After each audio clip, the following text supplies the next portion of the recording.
பாடத்தின் இறுதி விஷயங்கள் பிள்ளை வரவு செலவு திட்டத்தின் பிரதான கணக்கு. இப்போ வரவு செலவு திட்டத்தின் பிரதான கணக்குகள். இப்ப நாங்க ஏற்கனவே ஒரு கணக்கு கலந்துபட்டு இருந்துச்சு. இப்ப வரவு செலவு திட்டத்தின் பிரதான கணக்குகள் 4 இருக்கு. 4 வகையான கணக்குகள் தயாரிப்போம். அது உண்மையிலே 3 தான் கணிப்புக்குள்ள வரும். 4வது கணக்கு ஒரு தியரியா சொல்லிட்டு போடும். முதலாவது கணக்கு நம்ம கடந்த வகுப்புல பார்த்தோம். பாதிப்பின் நடைமுறை கணக்கு. பாதிப்பின் நடைமுறை கணக்குன்னு சொல்லுது. கரண்ட் அக்கௌண்ட் வருது. பாதிப்பின் நடைமுறை கணக்கு மீதி என்பது அரசின் வருமானத்திலிருந்து இந்த வருமானம் என்பது கொடைகள் நீங்களான அரச வருமானத்திலிருந்து கழிச்செடுப்போம் அரசாங்கத்தின் மீண்டெழும் செலவுகள். கழிப்பு அரசாங்கத்தின் மீண்டெழும் செலவுகள் என்பது நடைமுறை செலவு. அப்போ அரசாங்கத்தின் வருமானத்தில இருந்து அரசாங்கத்தின் மீண்டெழும் செலவுகள் தான் நடைமுறை செலவு. நடைமுறை செலவுக்குள்ள 3 கூறுகள் வருக்குள்ளே செலவு 3 கூறுகள்: பொருட்கள் சேவைகள் மீதான நடைமுறை செலவு, நடப்பு மாற்றல் மானியங்கள், வட்டி கொடுக்கணும். அந்த வட்டி கொடுப்பனும் எழுதிக்க அது உள்நாட்டு கடனுக்கான வட்டியா இருக்கலாம், வெளிநாட்டு கடன்களுக்கான வட்டியா இருக்கலாம். அப்படி எழுதும் போது இப்போ இந்த முறை எக்ஸாம்ல கேட்டுதான் 2025ஆம் ஆண்டு கேள்வி. மீண்டெழும் செலவுகளை வரைவிலக்கணம் செய்து அதன் 3 வகைகளையும் குறிப்பிடுக. 4 மார்க்ஸ் கருவினா. இப்போ மீண்டெழும் செலவுகள் என்பது பெரும்பாலான சொல்லுவோம் ஒரு வருடத்துக்கு உட்பட்ட அரசாங்கத்தின் அன்றாட நடவடிக்கைகளை மேற்கொள்வதற்கு தேவையான செலவுகளும் அரசாங்கத்தின் நடப்பு மாற்றல் மானியங்களுக்கு செய்யற செலவுகள் சொல்லுவோம் மீண்டெழும் செலவு. இந்த நடைமுறை கணக்கு மீதியத்தான் சொல்லுவோம். இந்த நடைமுறை கணக்கு மீதியத்தான் சொல்லுவோம் அரசாங்க சேமிப்பு. அப்ப அரசாங்கத்தின் சேமிப்பு என்பது கூட நடைமுறை கணக்கு மீதி என்பதை வெளிப்படும். அப்ப நடைமுறை கணக்கு மீதியத்தான் அரசாங்கத்தின் சேமிப்பு. நாங்க ஏற்கனவே பங்குடைமையிலே நடைமுறை கணக்கு படிச்சோம். அது அக்கௌண்ட்ஸ்ல. அது வேற, இங்க பார்க்குற நடைமுறை கணக்கு வேற. அப்ப வரவு செலவு திட்டத்தின் முதலாவது கணிப்பு பாதிப்பின் நடைமுறை கணக்கு மீதி. எவ்வாறு கணிப்பு நடைமுறை கணக்கு மீதி? கொடைகள் நீங்களான அரச வருமானத்திலிருந்து மீண்டெழும் செலவுகள். அது நான் ஏற்கனவே விளங்கப்படுத்தினேன் கடந்த வகுப்பு. இரண்டாவது வரவு செலவு திட்டத்தின் அல்லது பாதிப்பின் மொத்த மீதி. என்று சொல்ல முடியும். வரவு செலவு திட்டத்தின் மொத்த மீதி, முழு மொத்த மீதி, அல்லது சொல்ல முடியாது பாதிப்பின் சமூல மீதி, அல்லது சொல்ல முடியாது பாதிப்பின் திரண்ட இறை என்று சொல்ல முடியாது. திரண்ட இறை நிலுவை மறுவாட்டுகள்லாம் எல்லாம் உண்டு. அப்ப பாதிப்பின் முழு மொத்த மீதி, பாதிப்பின் சமூல மீதி, அல்லது சொல்ல முடியாது திரண்ட இறை நிலுவை என்று சொல்ல. திரண்ட இறை நிலுவை. அப்ப இது எப்படி கணிச்செடுப்போம்? பாதிப்பின் முழு மொத்த மீதி, அல்லது பாதிப்பின் மொத்த மீதி, அல்லது பாதிப்பின் சமூல மீதி. இது எப்படி கிடைக்கும்டா, கொடைகள் உள்ளடங்கிய அரசாங்க வருமானத்திலிருந்து அரச வருமானம். கொடைகள் எல்லாம் உள்ளடங்கிய அரசாங்க வருமானம். இப்ப கொடை என்ன நன்கொடை. இப்ப வளமையா நம்ம அரச வருமானம் கணிக்க வரி வருமானம், வரி எல்லா வருமானம் சேர்ப்போம். இங்க பாத்தீங்கன்னு சொன்னா இந்த முழுமொத்த மீதி கணிக்கும் போது வரி வருமானம், வரி எல்லா வருமானத்தோட என்ன சேர்த்துக்கணும்? கொடைகளை சேர்த்துக்கணும். இந்த கொடைகள் உள்ளடங்கிய அரசாங்க வருமானத்துக்கு தான் ஒரு பேர் சொல்லும் பிள்ளைகள் அரச பெருகைகள். சொல்லுவோம். அரச வருமானத்துக்கும் அரச பெருகைக்கும் சின்ன வித்தியாசம். வரி வருமானங்கள், வரி எல்லா வருமானங்களுக்கு சொல்லுவோம் அரச வருமானம். அந்த வரி வருமானம், வரி எல்லா வருமானத்தோட கொடைகளையும் சேர்த்தெடுத்தீங்கன்னா அது என்ன காணப்படும்? அரச பெருகைகள். அரச பெருகைகள் இருந்து கிடைக்கணும் அரச கொடுப்பனவுகளை, அரசாங்கத்தின் கொடுப்பனவுகள். நம் மொத்த செலவுகள் சொல்ல முடியாது. அது கூட 2 செலவு வந்துருமே சொல்லுவோம். நடைமுறை செலவுகள் வந்துடும், மூலதன செலவுகள் வந்துடும். அப்ப நடைமுறை செலவும் மூலதன செலவும் எல்லாத்தையும் உள்ளடக்கிய அரச கொடுப்பனவுகளை கழிச்சா வரத்தாம்பிள் பாதிக்கின் மொத்த மீதி அல்லது முழு மொத்த மீதி. அப்ப முழு மொத்த மீதி, மொத்த மீதி அல்லது சமூல மீதி அல்லது திரண்ட இறை நிலுவை எவ்வாறு கணிப்போம்? கொடைகள் உள்ளடங்கிய அரசாங்கத்தின் மொத்த வருமானத்தில இருந்து நடைமுறை செலவுகளையும் மூலதன செலவுகளையும் உள்ளடக்கிய மொத்த கொடுப்பனவுகளை கழிக்க வருவது, நீக்க வருவது பாதிக்கின் சமூல மீதி. 2025ஆம் ஆண்டு தரக்கும் சொல்லுங்க. 2025ஆம் ஆண்டு தரக்கும் பார்த்து சொல்லுங்க. கொடைகள் உள்ளடங்கி அரச வருமானம் ஜிடிபியில 16.7% பாருங்க. கொடைகள் நீங்களான வருமானம் 16.6. கொடைகள் 0.1 தானே. அதுல இருந்து கழிக்கணும் பிள்ளைகள். அரசாங்கத்தின மொத்த கொடுப்பனவுகள் 19%. வருமானக்கா ஜிடிபியில அரச கொடுப்பனவுகள் மொத்தம் 19%. அப்ப கழிச்செடுத்தா வரும் 2.3%. மிக பற்றாக்குறை காலங்காலமா இளைஞர் வரவு செலவு திட்டம். இதான் வரவு செலவு திட்டம் மீதி. இதான் வரவு செலவு திட்டம் மீதி. இதான் பாதிட்டின் மீதி, பாதிட்டின் முழு மொத்த மீதி எல்லாம் உண்டுதான். அப்ப இளைஞர் பிள்ளைகள் வரவு செலவு திட்டம் மீதி பாருங்க 2.3% என்னவா காணப்படுகிறது? பற்றாக்குறை மீதி காணப்படுது. அப்ப வரவு செலவு திட்டம் மீதியில என்ன நிலவுகிறது சொல்லுங்க? 2021. ஆனா கடந்த காலங்களோட ஒப்பிடும் போது ஓரளவுக்கு குறைஞ்சிட்டு வந்து. நீங்க 2021ஆம் ஆண்டு செக் பண்ணுங்க. ஆனா பாருங்க திரண்ட இறை நிலுவைன்னு இருக்கா? நக்கில ஒரு சார்ட் கொடுத்துருக்கல, அந்த சார்ட்ல போயிட்டு பாருங்க. திரண்ட இறை மீதி, திரண்ட இறை நிலுவை இருக்கா? 2021 எவ்வளவு? 11.7. 11.7% அந்த பற்றாக்குறை 2021 இல்லைன்னா 2025 ஆகும்போது எவ்வளவு வந்திருக்கு? 2.3% வந்திருக்கு. அப்ப இது ஓரளவுக்கு முன்னேற்றம் தானே. பற்றாக்குறை குறைஞ்சிருக்கின்றது ஒரு முன்னேற்றம் தானே பிள்ளை. அதுக்கு அடுத்தாண்டு சொல்லுங்க. 2022ல 10.2%. 23ல 8.3%. 24ல 6.8%. 25ல இதுக்கான மிக முக்கியமான காரணம் அரசாங்கத்தின் வருமானம் என்ன செய்தமை அதிகரிக்கும். ஏன்னா வரி வருமானம் அதிகரிக்கும். போன வருஷ வரி வருமானத்தையும் இந்த வருஷ வரி வருமானத்தையும் பாருங்க. அரச வருமானத்தை பாருங்க. போன வருஷம் இந்த வருஷம் வருமானம் பாருங்க. 2024 அரச வருமானங்களோட அரசு இளைஞருக்கு பாருங்க எவ்வளவு? 12.3. 12.3. 2024 அரச வருமானம். 2025 எவ்வளவு? 15.4. எது 2000 வரி வருமானம் சொல்றீங்களா? வரி எல்லாம் வருமானம் சேர்க்க எத்தனை இருக்கிறது? 16%. அப்ப உண்மையிலே வருமானத்துல மிகப்பெரிய ஒரு அதிகரிப்பு வந்திருக்கு தானே பிள்ளை. அந்த வருமானம் இலகின்ற வருமானம் வரி வருமானம் மிக உயர்ந்த அளவுக்கு அதிகரிச்சதுக்கான காரணங்கள் நாங்க போன கிளாஸ் எழுதியிருக்கோம். வரி வருமானம் கூண்டதுக்கான காரணம் என்ன? ஒண்ணு அந்த வரி, வருமான வரி, கம்பெனி வரிகள் அதிகரிச்சவை. என்ன பிள்ளை? அப்புறம் அந்த சமூக பாதுகாப்பு பங்களிப்பு வரிகள், அவரை பார்த்து நம்ம IMF தாபனத்தின் வரி தொடர்பான சீர்திருத்தங்கள், வரி நிர்வாகம் மேம்படுத்தப்பட்டது. அந்த காரணங்கள் எழுதி கொள்ளுவோம். சரி, இந்த பற்றாக்குறை பாருங்க. இப்ப போன வருஷத்தோட ஒப்பிடும் போது 2021 பாருங்க. 2021 கிட்டத்தட்ட எத்தனை விதமா பற்றாக்குறை? 11.7% பற்றாக்குறை 2025 வரைக்கு எவ்வளவு? 7.3. சரி, 2.3% வீழ்ச்சி என்றா இது மிகப்பெரிய ஒரு முன்னேற்றம். அதுக்கு என்ன காரணங்கள்? ஓகே, நான் அது காரணங்களுக்கான விஷயங்களை சொல்லியிருக்கு. நான் ஒரு அந்த குரூப்ல போடுறேன், நீங்க கன்வெர்ட் பண்ணிக்கணும். அது காரணம். சரி, ஓகே. பாதிக்கு முழு மொத்த மீதி. அப்ப எப்படி கணிப்போம்? முழு மொத்த மீதி சொல்லுங்க. சமூக மீதி எப்படி கணிப்போம்? கொடைகள் உள்ளடங்கிய அரசாங்கத்தின் மொத்த வருமானத்துல இருந்து நடைமுறை செலவு மூலதன செலவெல்லாம் சேர்க்கவாறு அரச மொத்த கொடுப்பனவு கழிச்சா பாதிக்கு முழு மொத்த மீதி வரும்.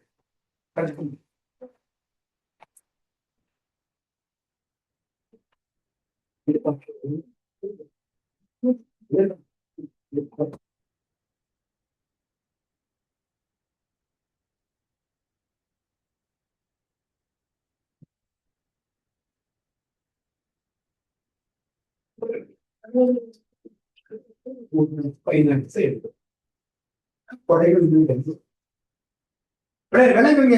வரி வருமானம் வரி எல்லா வரும் சேர்த்தா தான் அரச வருமானம். அந்த அரச வருமானம் ஜிடிபியில எத்தனை வீதம் 2025ல 16.6%. கொடைகள் எத்தனை வீதம்? 0.1%. அது ரெண்டே சேர்த்தா தான் அதுக்கு பேர் என்ன? கொடைகள் உள்ளடங்கிய அரச இறை என்று சொல்லுவோம். கொடைகள் உள்ளடங்கிய அரச இறை என்று சொல்லுவோம்.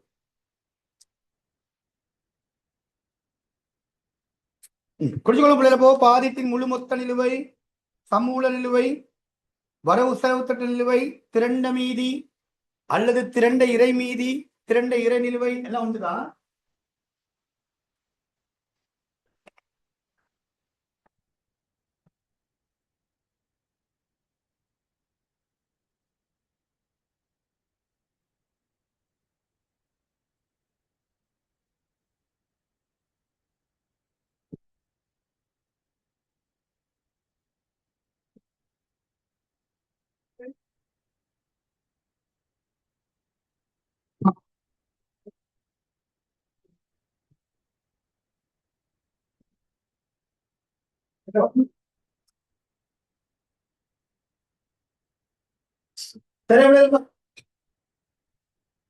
சரி, போ அரசின் மொத்த வருமானத்திலிருந்து கொடை உள்ளடங்களாக நடைமுறை மூலதன செலவுகளை உள்ளடக்கிய அரசின் மொத்த செலவு நீக்கிய பின்னர் உள்ள மீதி தான் பிள்ளை பாதிட்டின் முழு மொத்த மீதி.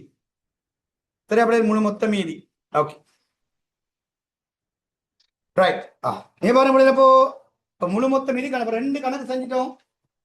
வரவு செலவு திட்டத்தின் 2 கணக்கு செஞ்சிட்டோம் பிள்ளை. ஒரு கணக்கு நடைமுறை கணக்கு, அடுத்து 2வது பிள்ளை முழு மொத்த நிலுவை, முழு மொத்த மீதி. அடுத்து வாங்க 3வது கணக்கு.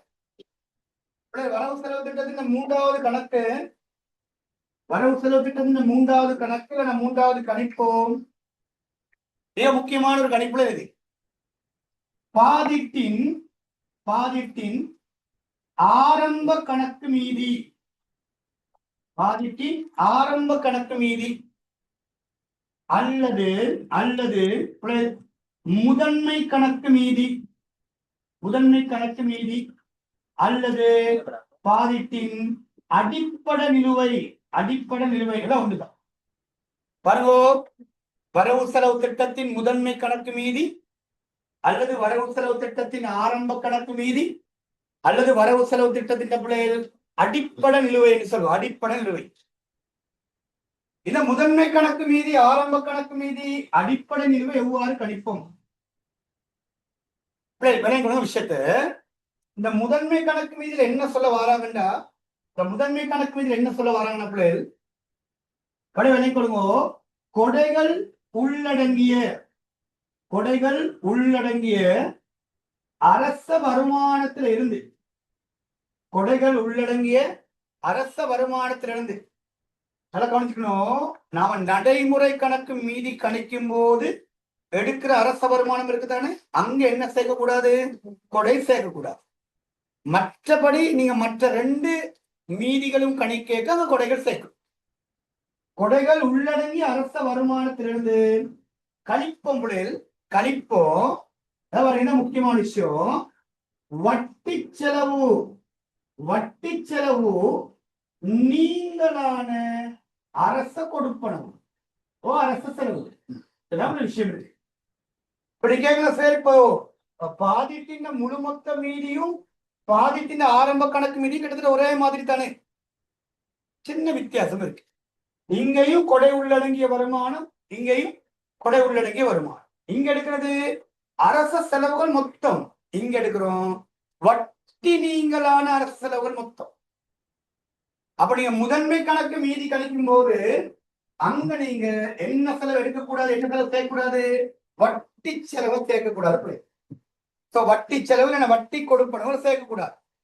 வட்டி என்ற ஒரு செலவு இல்லைன்னா பாதீடு எவ்வளவு பற்றாக்குறை, இல்லைன்னா வட்டி என்ற ஒரு கொடுப்பனவு இல்லைன்னா பாதீட்டு எவ்வளவு மீதி, அதான் முதன்மை கணக்கு மீதி காட்டும். முதன்மை கணக்கு மீதி என்னது காட்டின பிள்ளைகள், வட்டி என்ற கொடுப்பனவு இல்லாது இருந்தா, இப்ப நம்ம வீட்டுல சொல்லுவாங்க தெரியுமா, வார வருமானத்துல ஏகப்பட்ட தொகை கடனுக்கு என்ன கட்டுறாங்க, வட்டியை கட்டுறாங்க. ஒரு கடத்துல சொல்லுவாங்க அந்த வட்டியெல்லாம் ஒண்ணுமே இல்லாட்டி நம்ம லைஃப் எப்படி இருக்கும்? எவ்வளவு காசு மிச்சம் பிடிக்கலாம், இந்த காசை வேற வேற தேவைக்கு ஒதுக்கலாம் தானே. அதே கான்செப்ட் தான் நாட்டு. வட்டி எனும் கொடுப்பனவு நீங்களாக, வட்டி எனும் கொடுப்பனவு நீங்களாக பாதீடு எவ்வளவு மீதியா இருக்கும் என்பதுதான் இந்த ஆரம்ப கணக்கு, முதன்மை கணக்கு, அடிப்படை நிலுவை சொல்லுங்க. நீங்க 2025ஆம் ஆண்டு தரவு பார்த்தா உங்களுக்கு புரியும். பாருங்க, 2025ஆம் ஆண்டு தரவு ஆரம்ப கணக்கு மீதி எவ்வளவு சொல்லுங்க, முதன்மை கணக்கு மீதி எவ்வளவு சொல்லி பாருங்க. பிளஸ் இருக்குன்னு நினைக்கிறேன். 5.4 பிளஸ் இருக்கு. யோசிச்சு பாருங்க, 5.4 பிளஸ் இருக்கு. சரி, அதை எப்படி கணிக்கலாம்? அந்த பாருங்க, ஒரு ஃபார்முலா இது, அல்லது இன்னொரு ஃபார்முலா இருக்கு பாருங்க, அல்லது இன்னொரு ஃபார்முலா இருக்கு. ஆரம்ப கணக்கு மீதி சமன் இப்படி எடுக்கலாம். இந்த பாருங்க, பாதிட்டின் திரண்ட மீதியோடு, திரண்ட மீதினா முழுமொத்த மீதி, அதோட புயல் என்ன பாருங்க. இப்போ முழுமொத்த மீதி எப்படி கணிப்போம்? கொடைகள் உள்ளடங்கிய வருமானத்திலிருந்து அரசாங்கத்துல எல்லா செலவையும் கழிச்சுதானே. அப்ப இதுக்குள்ள வட்டி சேர்த்து கழிப்பட்டிருக்கு.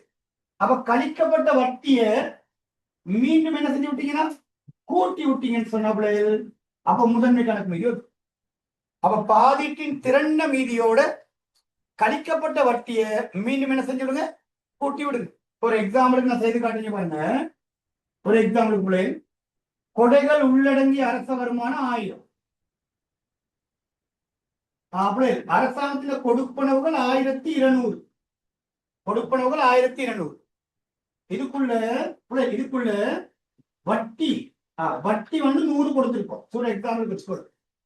அவ கொடை உள்ளடங்கி அரச வருமானம் 1000, அரசின் கொடுப்பனவு 1200, அது எவ்வளவு வட்டி? 100 வட்டி. சரி, இப்ப எவ்வளவு பாதிக்கின்ற மீதி வரும்? 1200 கழிச்சப்பல 200 மைனஸ். இப்ப நாம முதன்மை கணக்கு விதி எடுக்க போறோம். 2 சமன்பாடு எப்படி பண்ணி பார்ப்போம். இதுல பாருங்க, கொடை உள்ளடங்கி அரச வருமானம் எவ்வளவு? 1000. வட்டி நீங்களான அரசு செலவு. இப்ப 1200க்குள்ள எவ்வளவு வட்டி? 100. அப்ப அதை விட்டுட்டா மிச்சம் எவ்வளவு? 1100. அப்ப கழிச்ச எவ்வளவு ஒரு மீதி சொல்லுங்க, மறை 100. இந்த மறை 100 வேற எப்படி எடுக்கலாம்? இந்த மாதிரி எடுக்க பாருங்க. எவ்வளவு? பாதிட்டின் திரண்ட நிலுவை மறை 200. இப்ப இந்த மறை 200 எப்படி வந்திருக்கும்? 1000 வட்டி எல்லாம் சேர்த்து வர செலவு கழிச்சு தானே. அப்ப கழிச்ச வட்டியை திருப்பி என்ன செய்யுங்க, கூட்டி எடுங்க, பட் பண்ணி கூட்டி எவ்வளவு வட்டி செலவு? 100. கூட்டினாலும் அப்ப எவ்வளவு வரும்? மறை 200 100 கூட்டினா எவ்வளவு வரும்? இப்படி எடுக்கிறாங்க. அப்ப 2 ஃபார்முலா இருக்கு முதன்மை கணக்கு மீதி கணிக்கும். அப்ப அந்த முதன்மை கணக்கு மீதி ஆரம்ப கணக்கு மீதி என்னத்தை வெளிப்படுத்தும்டா, வட்டி எனும் கொடுப்பனவு இல்லாட்டி, வட்டி எனும் கொடுப்பனவு இல்லாட்டி பாதீடு எவ்வளவு மீதியா இருக்கும் என்பதா இந்த முதன்மை கணக்கு மீதி ஆரம்ப கணக்கு மீதி அடிப்படையில் காட்டும். சரி, நாங்க எக்சுவல் தரவு எடுப்போம், உண்மையான தரவு எடுக்கும்போது. உண்மையான தரவு எடுத்தீங்கன்னா 2025ஆம் ஆண்டு எவ்வளவு முதன்மை கணக்கு மீதி ஆரம்ப கணக்கு மீதி? 5.4. மிகையா பற்றாக்குறையா? மிகை. பிளஸ் 1 இருக்கு. எவ்வளவு? பாதிக்கின்ற திரண்ட நிலுவை சொல்லுங்க. பாதிக்கின் திரண்ட நிலுவை மறை 2.3. இப்ப யோசிச்சு பாருங்க. அப்ப இந்த வட்டியை கூட்டி தானே இருக்கணும். அவங்களுக்கு வட்டி மட்டும் எவ்வளவு இருக்கு? வட்டி கொடுக்கணும். அப்படி கூட கணிக்க சொல்ல உங்களுக்கு. 2.3 மறையோட எவ்வளவு சேர்த்தா 5.4 பிளஸ் வரும். 7 எவ்வளவு? 7 வீதம் என்னதுக்கான கொடுப்பனவு? வட்டிக்கான கொடுப்பனவு. அந்த தெரியும். மறை 2.3 வீதத்திலிருந்து எவ்வளவு சேர்த்தா 5.4 பிளஸ்ல வரும்? 7.7. அப்ப 2025ஆம் ஆண்டு ஜிடிபி பெருமதியில, ஜிடிபியின் பெருமதியில அரச வட்டி கொடுப்பனவு எத்தனை விதமா இருக்கு? 7.7 வீதமாக என்ன காணப்படுது? வட்டி கொடுப்பனவு காணப்படுது. அவ்வாறுங்க கொஞ்சம் யோசிச்சு பாத்தீங்கன்னா, இந்த வட்டிக்கு கிட்டத்தட்ட 7.7 வீதம் வட்டி போகுதுன்னா, வட்டி என்ற ஒரு கொடுப்பனவு இல்லைன்னு சொன்னா பாதிக்கு எவ்வளவு மிகையா இருக்கு? 5.4 வீதம் என்னவா இருக்கும்? மிகையா இருக்கு. இதுதான் முக்கியமான விஷயம். அப்ப வட்டி என்ற செலவு இல்லாமக்கணும்னா முதல்ல என்ன செய்யணும்? கடன் என்ன செய்யணும்? கட்டி முடிக்கணும். நான் கடன் எல்லாம் என்ன மாத்திக்கணும்? சலுகை கடன்களை மாத்திக்கணும். சரி, வேற என்ன செய்ய? சலுகை கடன்கள்னா அந்த கடனுக்கு வட்டி கட்ட வேண்டிய அவசியம் இல்லை. அப்படி ஏதாச்சும் ஒண்ணு நிபந்தனை போட்டு ஏதாவது செய்துக்கணும். பட் இனி அதுக்கான வாய்ப்பு குறைப்பு. அப்ப முடிஞ்ச வரைக்கும் கடனை கட்டிட்டு வர, கடனை கட்டிட்டு வந்த அப்படி நீ ஒரு கட்டத்துல அந்த வட்டி செலவு கட்ட வேண்டிய அவசியம் இல்லாம போய் சரிதான் முதன்மை கணக்கு மீதி. அப்ப முதன்மை கணக்கு மீதி, ஆரம்ப கணக்கு மீதி, அடிப்படை நிலுவை 2 விதமான ஃபார்முலா கொடுத்திருக்கோம். ஒன்று கொடைகள் உள்ளடங்கி அரச வருமானத்திலிருந்து வட்டி செலவு நீங்களான அரச கொடுப்பனவு கழிக்கும். அல்லது இன்னொரு ஃபார்முலா பாதித்தின் திரண்ட மீதியோட கழிக்கப்பட்ட வட்டி கொடுப்பனவை பேக் பண்ணி திருப்பி கூட்டி விடுங்க. இதுதான் பாதித்தின் ஆரம்ப கணக்கு மீதி, முதன்மை கணக்கு மீதி, அடிப்படை நிலுவைன்னு சொல்லும்.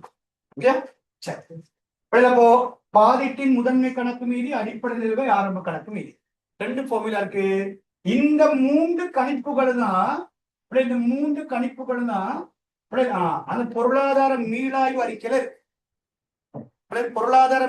அறிக்கையில இந்த 3 கணிப்பு தான் கொடுத்திருக்காங்க. 4வது கொடுத்திருக்க பாருங்க, தேறிய காசு குறைன்னு சொல்லி, தேறிய காசு நிலுவை என்று சொல்லி 4வது ஒரு கணி நம்ம ஒரு வரைவிலக்கணம் கொடுத்திருக்க பாருங்க. அது ஒரு வரைவிலக்கணம் மட்டும் பார்த்துட்டு போயிருங்க. அது நீங்க பெருசா கணிப்புகளை உள்ளடக்க வேண்டிய அவசியம் இல்லை. சரிங்களா? முதன்மை கணக்கு மீதி, அடிப்படை நிலுவை, ஆரம்ப கணக்கு மீதி. ஆரம்ப நிலுவை மொத்த வருமானத்திலிருந்து, நன்கொடை உள்ளடக்கிய மொத்த வருமானத்திலிருந்து அரச கடனுக்கு செலுத்தப்பட்ட வட்டி கொடுப்பனவுகள் நீங்களான மீண்டலும் செலவு, மூலதன செலவு என்ற விடயங்களை உள்ளடக்கிய செலவுகள் நீக்கிய பின்னர் உள்ள மீது. அப்போ நீங்க ஒரு ஃபார்முலா உருவாக்கி வட்டி என்ற செலவு இல்லாத செலவுகள் அரச வருமானத்திலிருந்து கழிச்சிடும். இந்த முழுமொத்த மீதியிலிருந்து வட்டி கொடுப்பனவை நீக்குவதன் மூலமும் முதன்மை வருமான கணக்கு மீதியை பெறலாம். ஆனா நீக்குவதன் மூலம் அடுத்தா அது பிளஸ் பண்ணி தான் எடுக்கணுமா? நீங்க கழிச்சதை இல்லாம என்ன செய்யணும்? கூட்டித்தான் எடுக்கணும். முதன்மை கணக்கு மீதி சமன் முழுமொத்த மீதி பிளஸ் பண்ணணும். வட்டி கொடுப்போம் வட்டி கொடுப்போம் கண்டுபிடிச்சு. அப்ப ஆரம்ப கணக்கு மீதி போடுவோம் 5.4 வீதம். ஆரம்ப கணக்கு மீதி போடுவோம் 5.4 வீதம். முழுமொத்த மீதி போடும் முறையில் 2.3 வீதம்.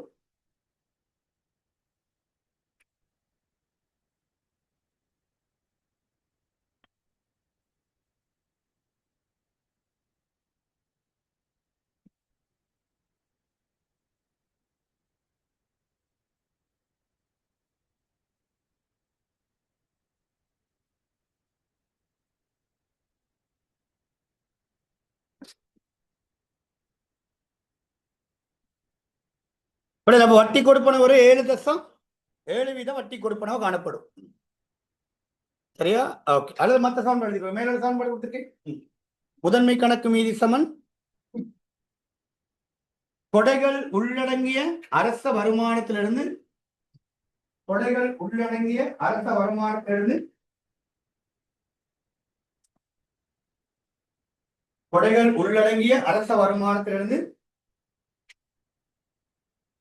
வட்டி செலவு நீங்களான அரசு செலவுகளை கழிக்கும்.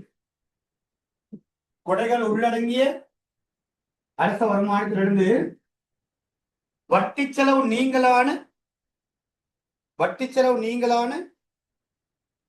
அரசு செலவு கழிக்கப்படும்.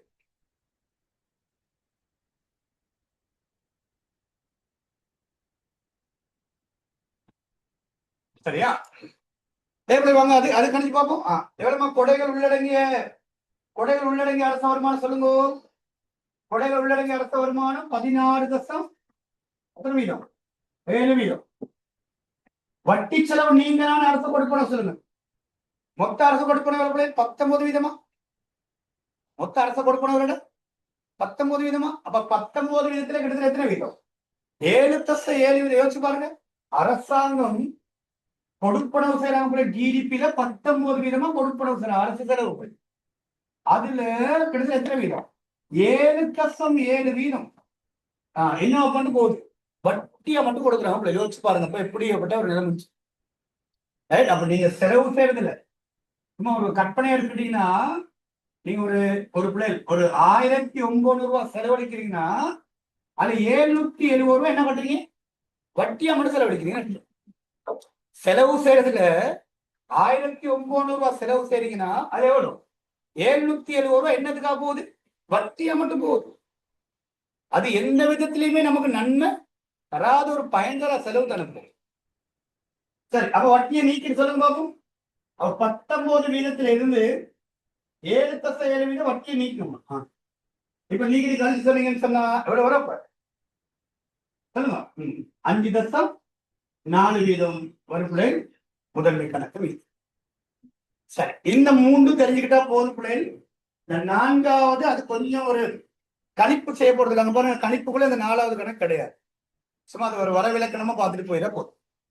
அவன் முதல் 3 கணக்கு விலையும் கொள்ளுங்க. என்ன பிள்ளை? முதலாவது கணக்கு நடைமுறை கணக்கு. எப்படி கணிப்பீங்க நடைமுறை கணக்கு?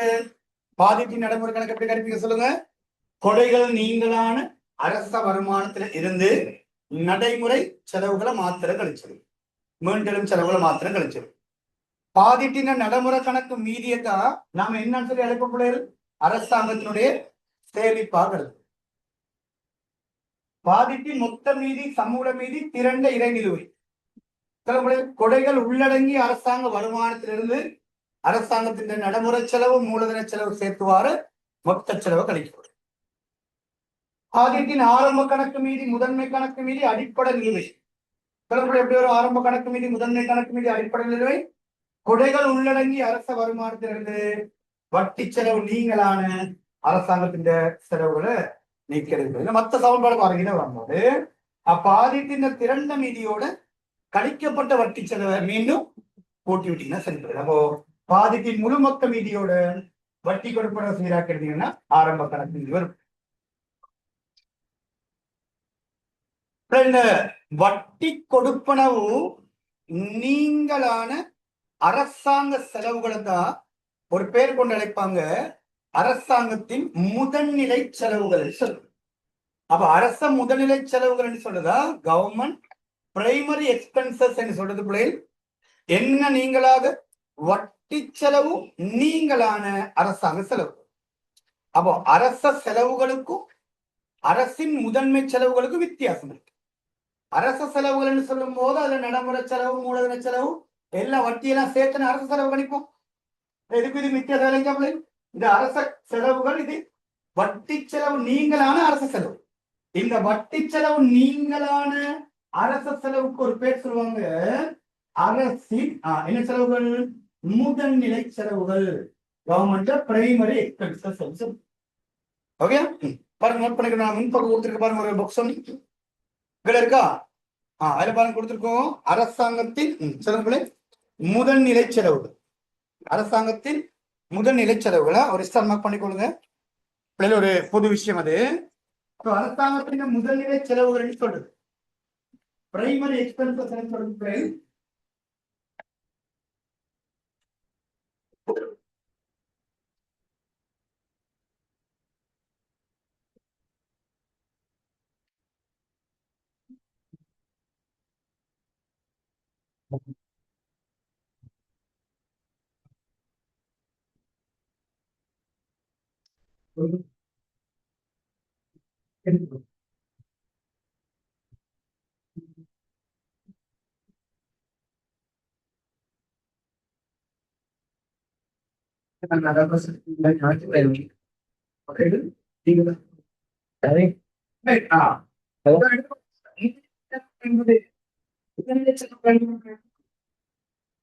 வட்டி கொடுப்பனவுகள் நீங்களான வட்டி கொடுப்பனவுகள் நீங்களான வட்டி கொடுப்பனவுகள் நீங்களான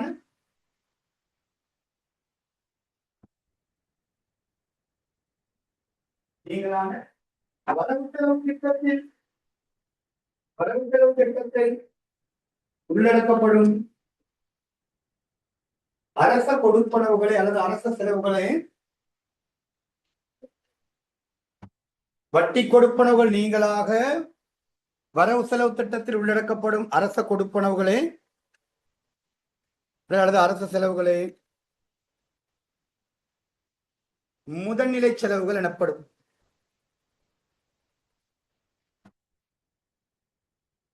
வட்டி கொடுக்கணும் நீங்களான அரச கொடுக்கணும். பகுதி 2 வினாக்களை கேட்டு விடுறோம். முதல்நிலை செலவுகளை வரைவிலக்கணப்படுத்தி அதன் கூறுகளை தருக. அப்ப முதல்நிலை செலவுக்குள்ள வர கூறுகள் கொஞ்சம் சொல்லுங்க. வட்டி செலவு இல்லாத அரசாங்க செலவுனா மிச்சம் எல்லாமே சொல்லாமே. பொருட்கள் சேவைகளுக்கான நடப்பு செலவு, நடப்பு மாற்றல் மானியங்கள், மெய்ச்சொத்து கையேற்பு செலவு, மூலதன மாற்றங்கள் சொல்லுங்க. இதெல்லாம் வட்டி கொடுப்பனம் நீங்களான அரசாங்கத்தின் செலவுகளா கருதப்படும். சரி, அப்படி குறிச்சுக்கொள்ளுங்க. உதாரணம் 2 போட்டுக்கணும். உதாரணம் ஒன்று, பொருட்களுக்கான செலவுகள், பொருட்களுக்கான செலவுகள், அரச ஊழியர்களுக்கான சம்பளம் கூலி, பொருட்களுக்கான செலவுகள், அரச ஊழியர்களுக்கான சம்பளம் கூலி,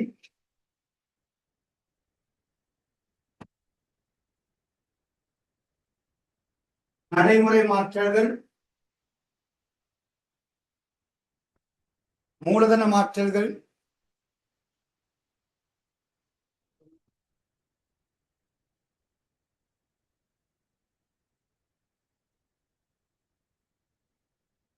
வந்திருக்கு.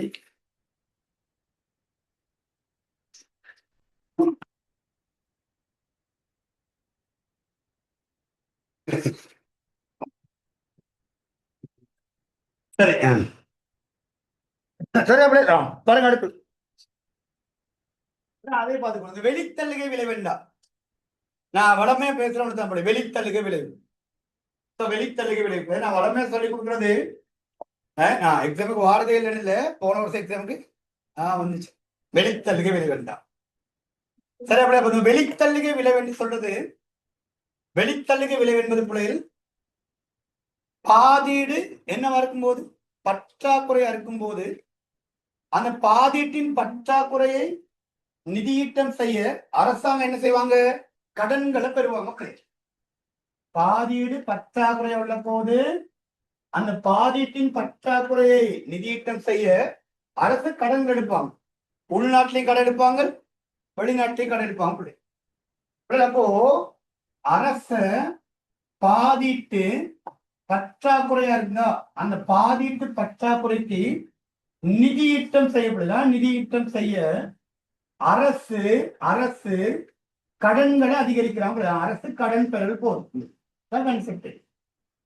யார்கிட்ட பெரும்பாலும் கடன் பெறுவாங்க? ஒரு மத்திய வங்கிட்ட, இன்னொன்னு வணிக வங்கிட்ட.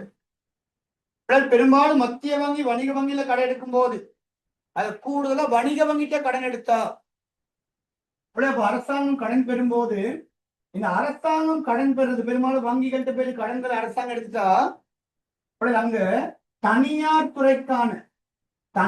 துறைக்கு கடன் கிடைக்கிற அளவு, தனியார் துறைக்கு கடன் கிடைக்கிற அளவு என்ன செய்யும்? குறையும். தனியார் துறை கடன் கிடைக்கிற அளவு குறையும். இனி வங்கிகள்கிட்ட காசெல்லாம் யாருக்கு போயிடுச்சு? அரசு கிட்ட போயிடுச்சுன்னா அப்ப தனியார் துறைக்கு அந்த வங்கியால கடன் கொடுக்கறது வாய்ப்பு இல்லாம போகும். அப்ப என்ன செய்வாங்க? தனியார் துறைக்கு கடன் கிடைக்கிற அளவுல குறைஞ்சா வேற வழியில பிள்ளைகள் அப்ப வட்டி வீதத்தை வங்கிகள் என்ன செய்வாங்க? உயர்த்துவாங்க. ஏன் வங்கிகள்கிட்ட கடன் கொடுக்கறதுக்கு என்ன இல்ல? காசு இல்ல பிள்ளை. அப்ப உடனே வட்டி வீதம் இன்ட்ரெஸ்ட் எங்கேயோ போய் நிற்கும், வட்டி வீதம் அதிகரிக்கும். அப்ப வட்டி வீதம் அதிகரித்தா அடுத்து என்ன நடக்கும் பிள்ளைகள்? வட்டி வீதம் அதிகரிச்சா அப்ப தனியார் துறை வங்கிகள்கிட்ட கடன் பெறும் அளவு என்ன செய்யும்? அவன் நோக்கமே தான். இதனூடாக அவர் தனியார் துறை முதலீடு செய்யற அளவு என்ன செய்யப்படும்? குறைஞ்சி தனியார் துறையின் முதலீடு என்ன செய்யப்படும்? பாதிக்கப்பட. இது பொருளாதாரத்தின் வளர்ச்சியை பாதிக்குமா பாதிக்காத? பாதிக்கும். எதுக்குதான் பேசுறோம்? என்ன விளைவு? வெளித்தள்ளுகை விளைவு. அப்ப இந்த வெளித்தள்ளுகை விளைவு ஏற்படுத்திய பிரதான மூலம் பாதியில் என்னவா இருந்தா? பற்றாக்குறையா. அப்ப அரச பாதீடு என்னவா இருக்கும்போது? பற்றாக்குறையா இருக்கும்போது அந்த பாதீடு பற்றாக்குறையை நிதியீட்டம் செய்ய அரசு கடன்களை பெருக்க அது தனியார் துறைக்கான வழக்கிடைப்பணவை பாதிக்கும் தானே? வழக்கிடைப்பணம் இந்த இடத்துல தனியார் துறைக்கு கடன் கிடைக்கிற அளவு அது பாதிப்படைய செய்து அதனூடாக சந்தையில வட்டி வீதம் என்ன செய்து அதிகரிச்சு தனியார் துறையின் முதலீடுகள் என்ன செய்யும்? குறைவடைஞ்சு பொருளாதார வளர்ச்சி பாதிக்கப்பட்டா இதுக்கு தான் பேர் சொல்லுவோம். என்ன சொல்லுங்க? வெளி தள்ளுகை விளைவு. சொல்லமா? அப்ப என்ன வெளித்தள்ளுகை விளைவு வேண்டாம்? சும்மா வேலை அரச பாதி என்னவா இருந்தா பற்றாக்குறையா இருந்தா அரசாங்கம் போயிட்டு பேங்க் என்ன செய்வாங்க?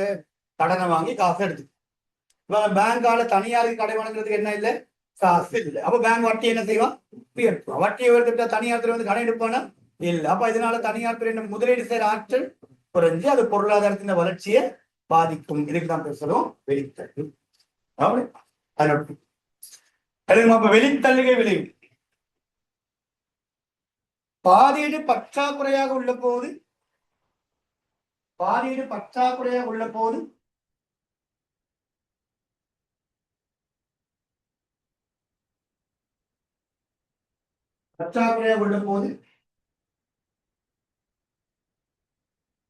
நிதியீட்டம்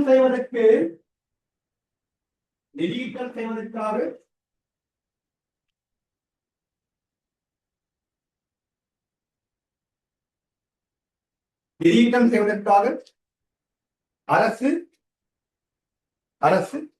உள்நாட்டு வங்கிகளிடமிருந்து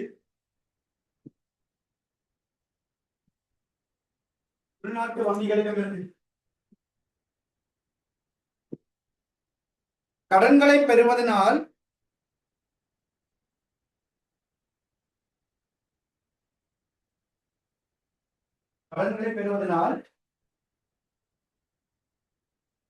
தனியார் துறைக்கு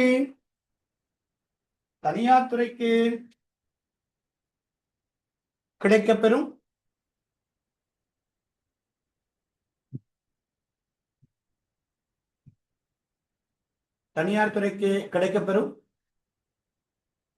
வழக்கிடைப்பனவின் அளவினை குறைவடைய செய்து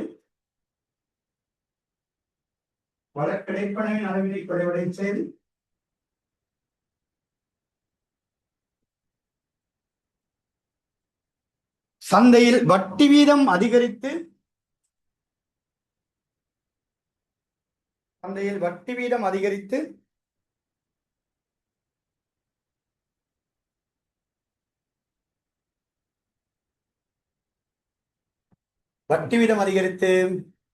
தனியார் துறையினரின்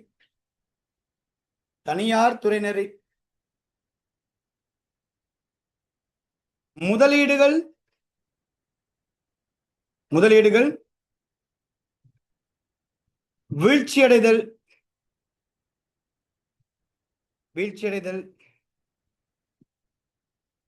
வெளித்தள்ளுகை விளைவு எனப்படும்.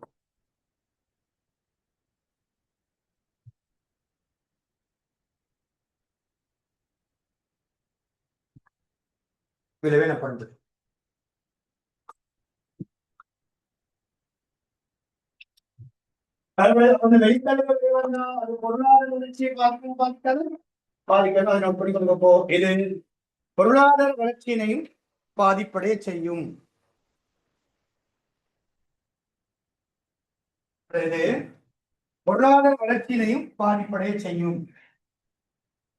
பொருளாதார வளர்ச்சியினையும் பாதிப்படைய செய்யும்.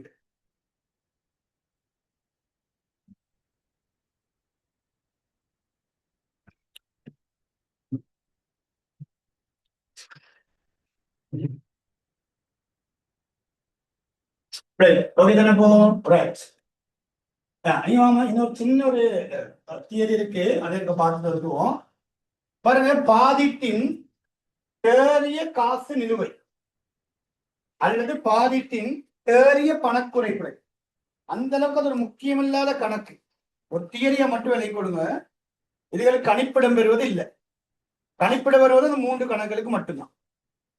நடைமுறை கணக்கு மீதி, முழுமொத்த மீதி, முதன்மை கணக்கு மீதி.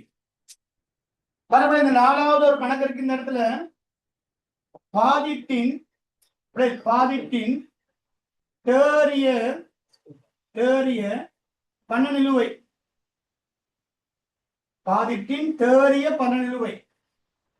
அல்லது பாதிட்டின் தேறிய காசு குறை. அது பெரும்பாலும் குறையா இருக்கின்ற கான்செப்ட்ல குறைன்னு சொல்றது. இந்த தேறிய பண நிலுவை, தேறிய காசு குறை எப்படி கணிப்போம்டா, முதன்மை கணக்கு மீதிக்கு என்ன விளக்க சொன்ன? முதன்மை கணக்கு மீதி என்ன பிள்ளை? வட்டி செலவு நீங்களான பாதிட்டு மீதியை காட்டுவது. வட்டி செலவு நீங்களான பாதிட்டின் மீதியை காட்டுவதுதான் முதன்மை கணக்கு மீதி. வட்டி எனும் செலவு இல்லாட்டி பட்ஜெட் எவ்வளவு பேலன்ஸா இருக்கும், அதான் முதன்மை கணக்கு மீதி. இந்த பாதிட்டின் தேறிய பணநிறுவ என்ன சொல்ல வருதுன்னா பிள்ளைகள், இதுவும் அதே மாதிரி விஷயம் தான். பட் இங்க வட்டி செலவு பார்க்கறது இல்லை பிள்ளைகள், இங்க பார்க்க வேண்டியது கடன் தவணை பண கொடுப்பனவுகளை சொல்றான் பிள்ளைகள். அரசாங்கத்தின் வருமானத்துல இருந்து கடன் தவணை பண கொடுப்பனவு நீங்களான அரசாங்கத்தின் செலவுகளை கழிச்சு அதான் தேறிய பணநிறுவு.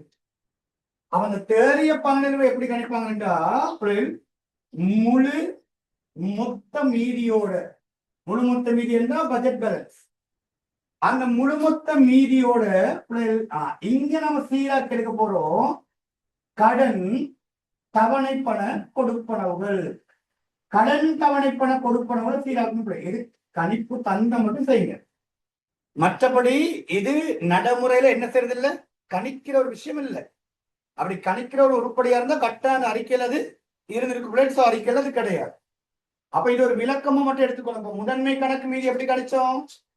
முழு மொத்த மீதியோட என்னத்தை சீராக்கி, வட்டி கொடுப்பனவு சீராக்கின மாதிரி இந்த பாதிட்டின் தேறிய பண நிலுவை எப்படி கணிக்கணும்? முழு மொத்த மீதியோட என்ன சீராக்கி, கடன் தவணை பண கொடுப்பனவு சீராக்கி. அவ்வளவுதான் விஷயம். நீங்க அதை பெருசா நான் இதை விளங்கப்படுத்துறதுக்கு விஷயம் இல்லை பிள்ளை. காரணம் என்னன்னா, இது நடைமுறையில கணிக்க போற ஒண்ணு கிடையாது, ஒரு தியரியை மட்டும் பார்த்துட்டு சரி. அப்ப வட்டி செலவு நீங்களான பாதிட்டின் மீதியை கணிச்சா அது முதன்மை கணக்கு. கடன் தவணை பண கொடுப்பனவு நீங்களான பாதிட்டின் மீதியை கணிச்சா அது பாதிட்டின் என்ன இருக்கும், தேறிய காசு குறையா இருக்கும். புரிஞ்சுக்கொள்ளுங்க. அது அதுல மேல ஸ்பேஸ் ஒன்று வாசிக்க மாட்டோமா? அந்த முதன்மை கணக்கு மீதியில பாருங்க, ஒரு ஸ்பேஸ் ஒன்று நெருப்பிடுங்க.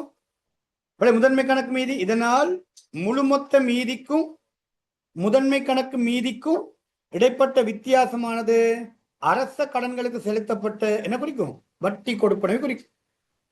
முழு மொத்த மீதிக்கும் முதன்மை கணக்கு மீதிக்கும் உள்ள வேறுபாடு பிள்ளைகள் வட்டி கொடுப்பனவாச்சு.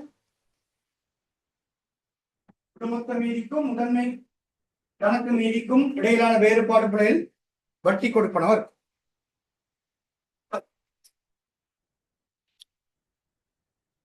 சரி, பைனலா நான்காவது கணக்கு. சரி, பைனலா நான்காவது கணக்கு.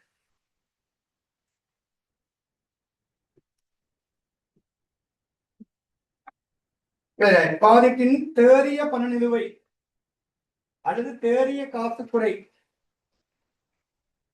அல்லது பாதிட்டின் தேறிய நிதி அப்படி சொன்னா சரி பிள்ளைகள்.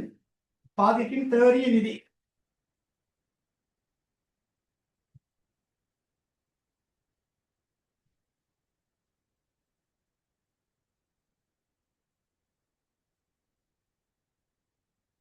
அரசாங்கத்தின் மொத்த வருமானத்திலிருந்து நன்கொடை உள்ளடக்கி கடன் தவணை பணம் கொடுப்பனவு நீங்களான அரசின் மொத்த செலவுக்கும் உள்ள வேறுபாடு தான் பாதிட்டின் தேறிய பண நிலுவை. கடன் தவணை பண கொடுப்பனவு உள்ளடக்கப்படாத நிலையில் கணிப்பீடு செய்யப்பட்ட பாதி பற்றாக்குறை இந்த பாதிட்டின் தேறிய பண நிலுவை. அவர் சமன்பாடு அரசின் தேறிய பணத்துறைக்கும் முழுமொத்த மீதிக்கும் இடையிலான வேறுபாடுகள் இந்த கடன் தவணை பண கொடுப்பனவர் ஏன் சமன்பாடு கொடுப்போம். பாதிட்டின் தேறிய பண நிலுவை சமன் முழுமொத்த மீதியோட பிள்ளைகள் கடன் தவணை பண கொடுப்பனவுகளை அர்ப்பணி விடுதல். முழுமொத்த மீதியோட கடன் தவணை பண கொடுப்பனவை அர்ப்பணி விடுதல்.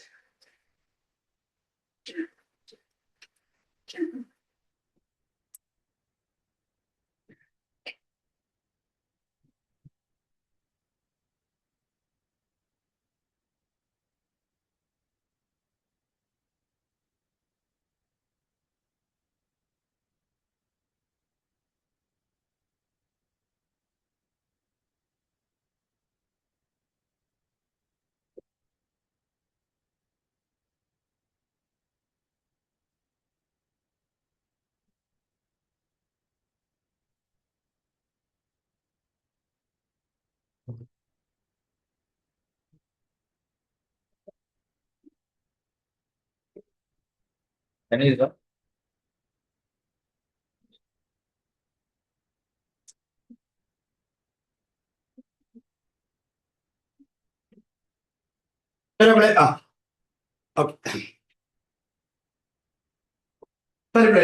அந்த கணக்கு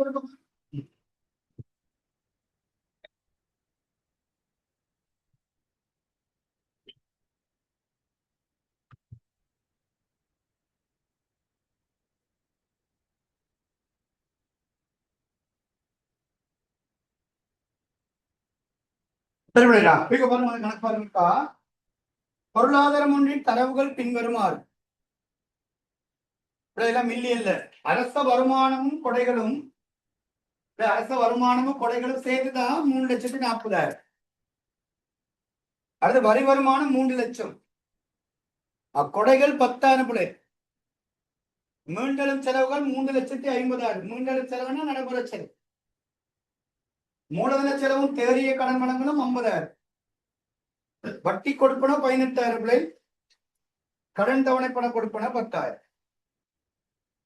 வினா முதலாவது வினா நடைமுறை கணக்கு நிலுவையாது, முழுமொத்த நிலுவையாது. அடுத்து முதன்மை கணக்கு நிலுவையாது, அடுத்து தேறிய பண நிலுவையாது. அப்ப கணிச்சது நடைமுறை கணக்கு மீதி பிழை.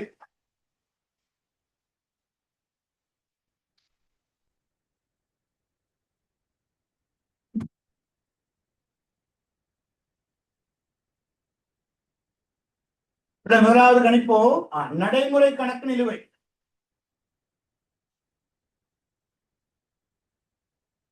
நடைமுறை கணக்கு நிலுவை நடைமுறை கணக்கு மீதி கொடை உள்ளடங்கிய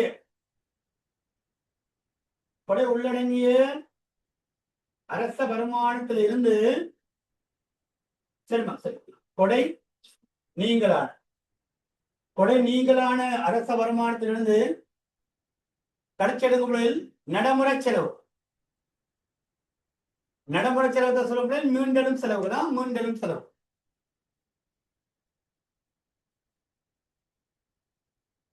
மீண்டலும் செலவுல கிடைச்சிடணும்.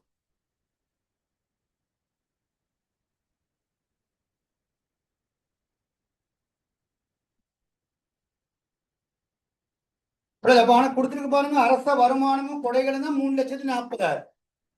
அதுல 10,000 கொடைகளாச்சு. அப்ப சொல்லுங்க 3,40,000 இருந்து 10,000 கொடைகளை நீக்குங்க. அப்ப கொடை நீங்களான வருமானம் 3,30,000. அதுல இருந்து கழிங்க மீண்டலும் செலவுகள் நம்ம நடைமுறை செலவுகள் 3,50,000 கழிக்கும். கழிச்சா வரும் ரூபாய் 20,000 மில்லியன் பற்றாக்குறை.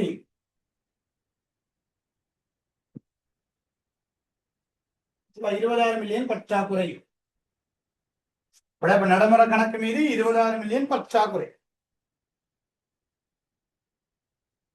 கொடை நீங்களான அரச வருமானத்தில இருந்து அரசினுடைய மீண்டலும் செலவுகளை கழிச்சு விடுங்க பிள்ளை.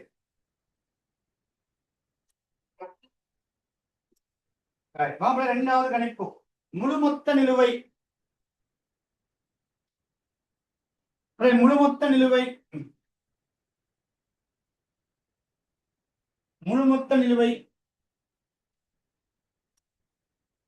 சொல்லப்பட முழுமொத்த நிலுவை முழுமொத்த மீதி என்றால் கொடை உள்ளடங்கிய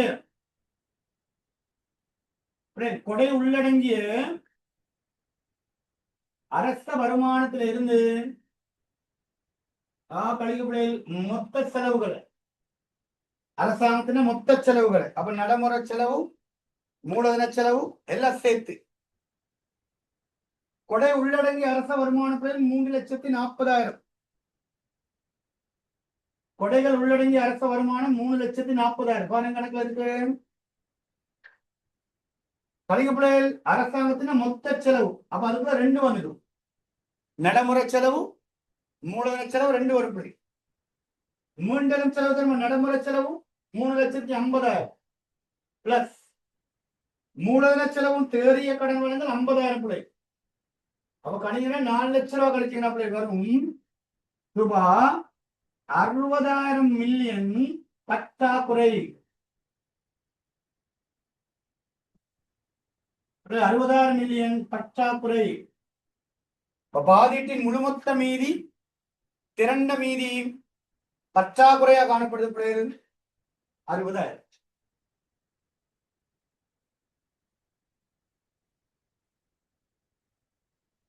சரி, அடுத்து மூன்றாவது கணிப்பு.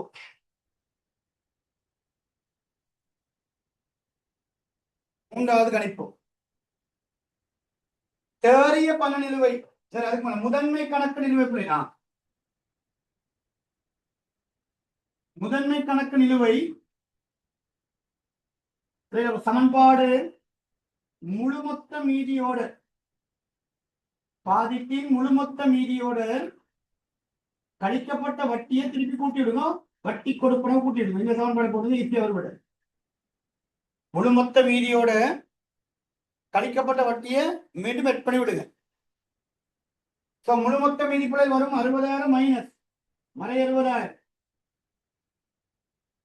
வட்டி கொடுப்பனவு பாலங்களை கொடுத்திருக்க வட்டி கொடுப்பனவுகள் 18,000. சேர்த்தப்பட வரும் ரூபாய் மறை 42,000 மில்லியன் பற்றாக்குறை.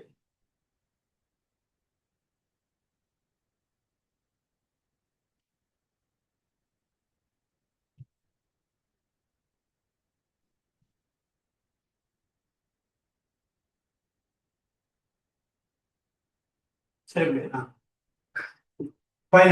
நாலாவது கணக்கு. நாலாவது கணக்கு தேறிய பண நிலுவை. தேறிய பண நிலுவை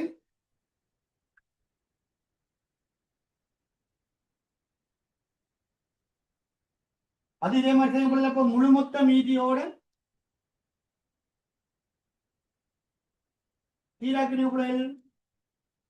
கடன் தவணை கொடுப்பனவு. இந்த இடத்துல கடன் தவணை கொடுப்பனவு சொல்ல கடனுக்கு கொடுத்த தொகை மட்டுமா பிரின்சிபல் அமௌண்ட் மட்டும். முழுமொத்த மீதியோட கடன் தவணை கொடுப்பனவு சீராக்கி விடுங்க. முழுமொத்த மீதி மறை 60,000.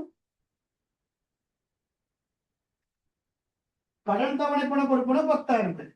சேர்த்து விட்டீங்கன்னா வரும் மறை 50,000 மில்லியன் பற்றாக்குறை. அந்த 4 கணிப்புகளும்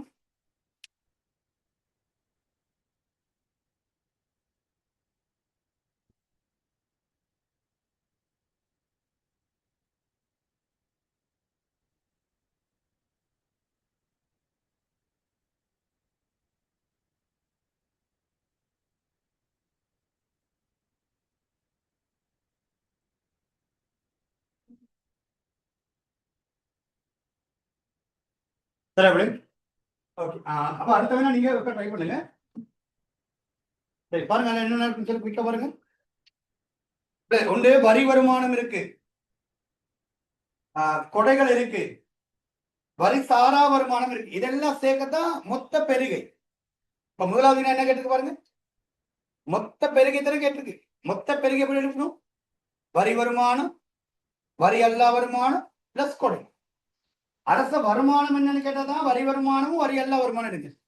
மொத்த பெருகைன்னு கேட்டது 3 எடுக்கணும். 3,100, 50, 1,150. அடுத்த கேள்வி மொத்த நடைமுறை செலவு. நடைமுறை செலவுல 3 இருக்கா பாருங்க.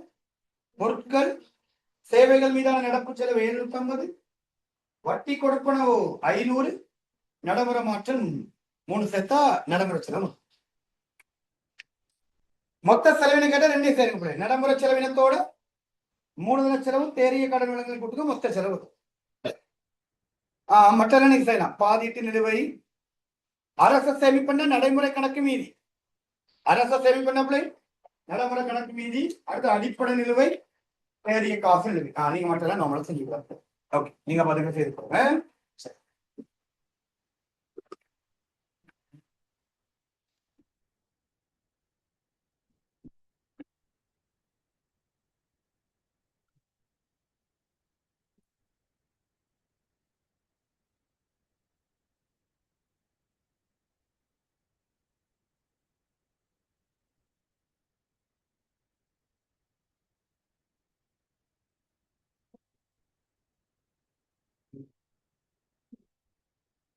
இன்னொரு ஏரியா வரவு செலவு திட்டத்தின் வரவு செலவு திட்ட கொள்கையை போல நம்ம ரெண்டா பிரிக்க போறோம். வரவு செலவு திட்ட கொள்கை மாதிரிகள் பரம்பரையில் இந்த வரவு செலவு திட்ட கொள்கையின் மாதிரிகள் என்று சொல்லி ரெண்டு இருக்கிற. ஒண்ணு ஒண்ணு விரிவுத்தாக்க வரவு செலவு திட்ட கொள்கை. விரிவுத்தாக்க வரவு செலவு திட்ட கொள்கை, விரிவுத்தாக்க வரவு செலவு திட்ட கொள்கை அல்லது விரிவுத்தாக்க பாதீட்டு கொள்கை. அடுத்த ஆப்போசிட் சுருக்கத்தாக்க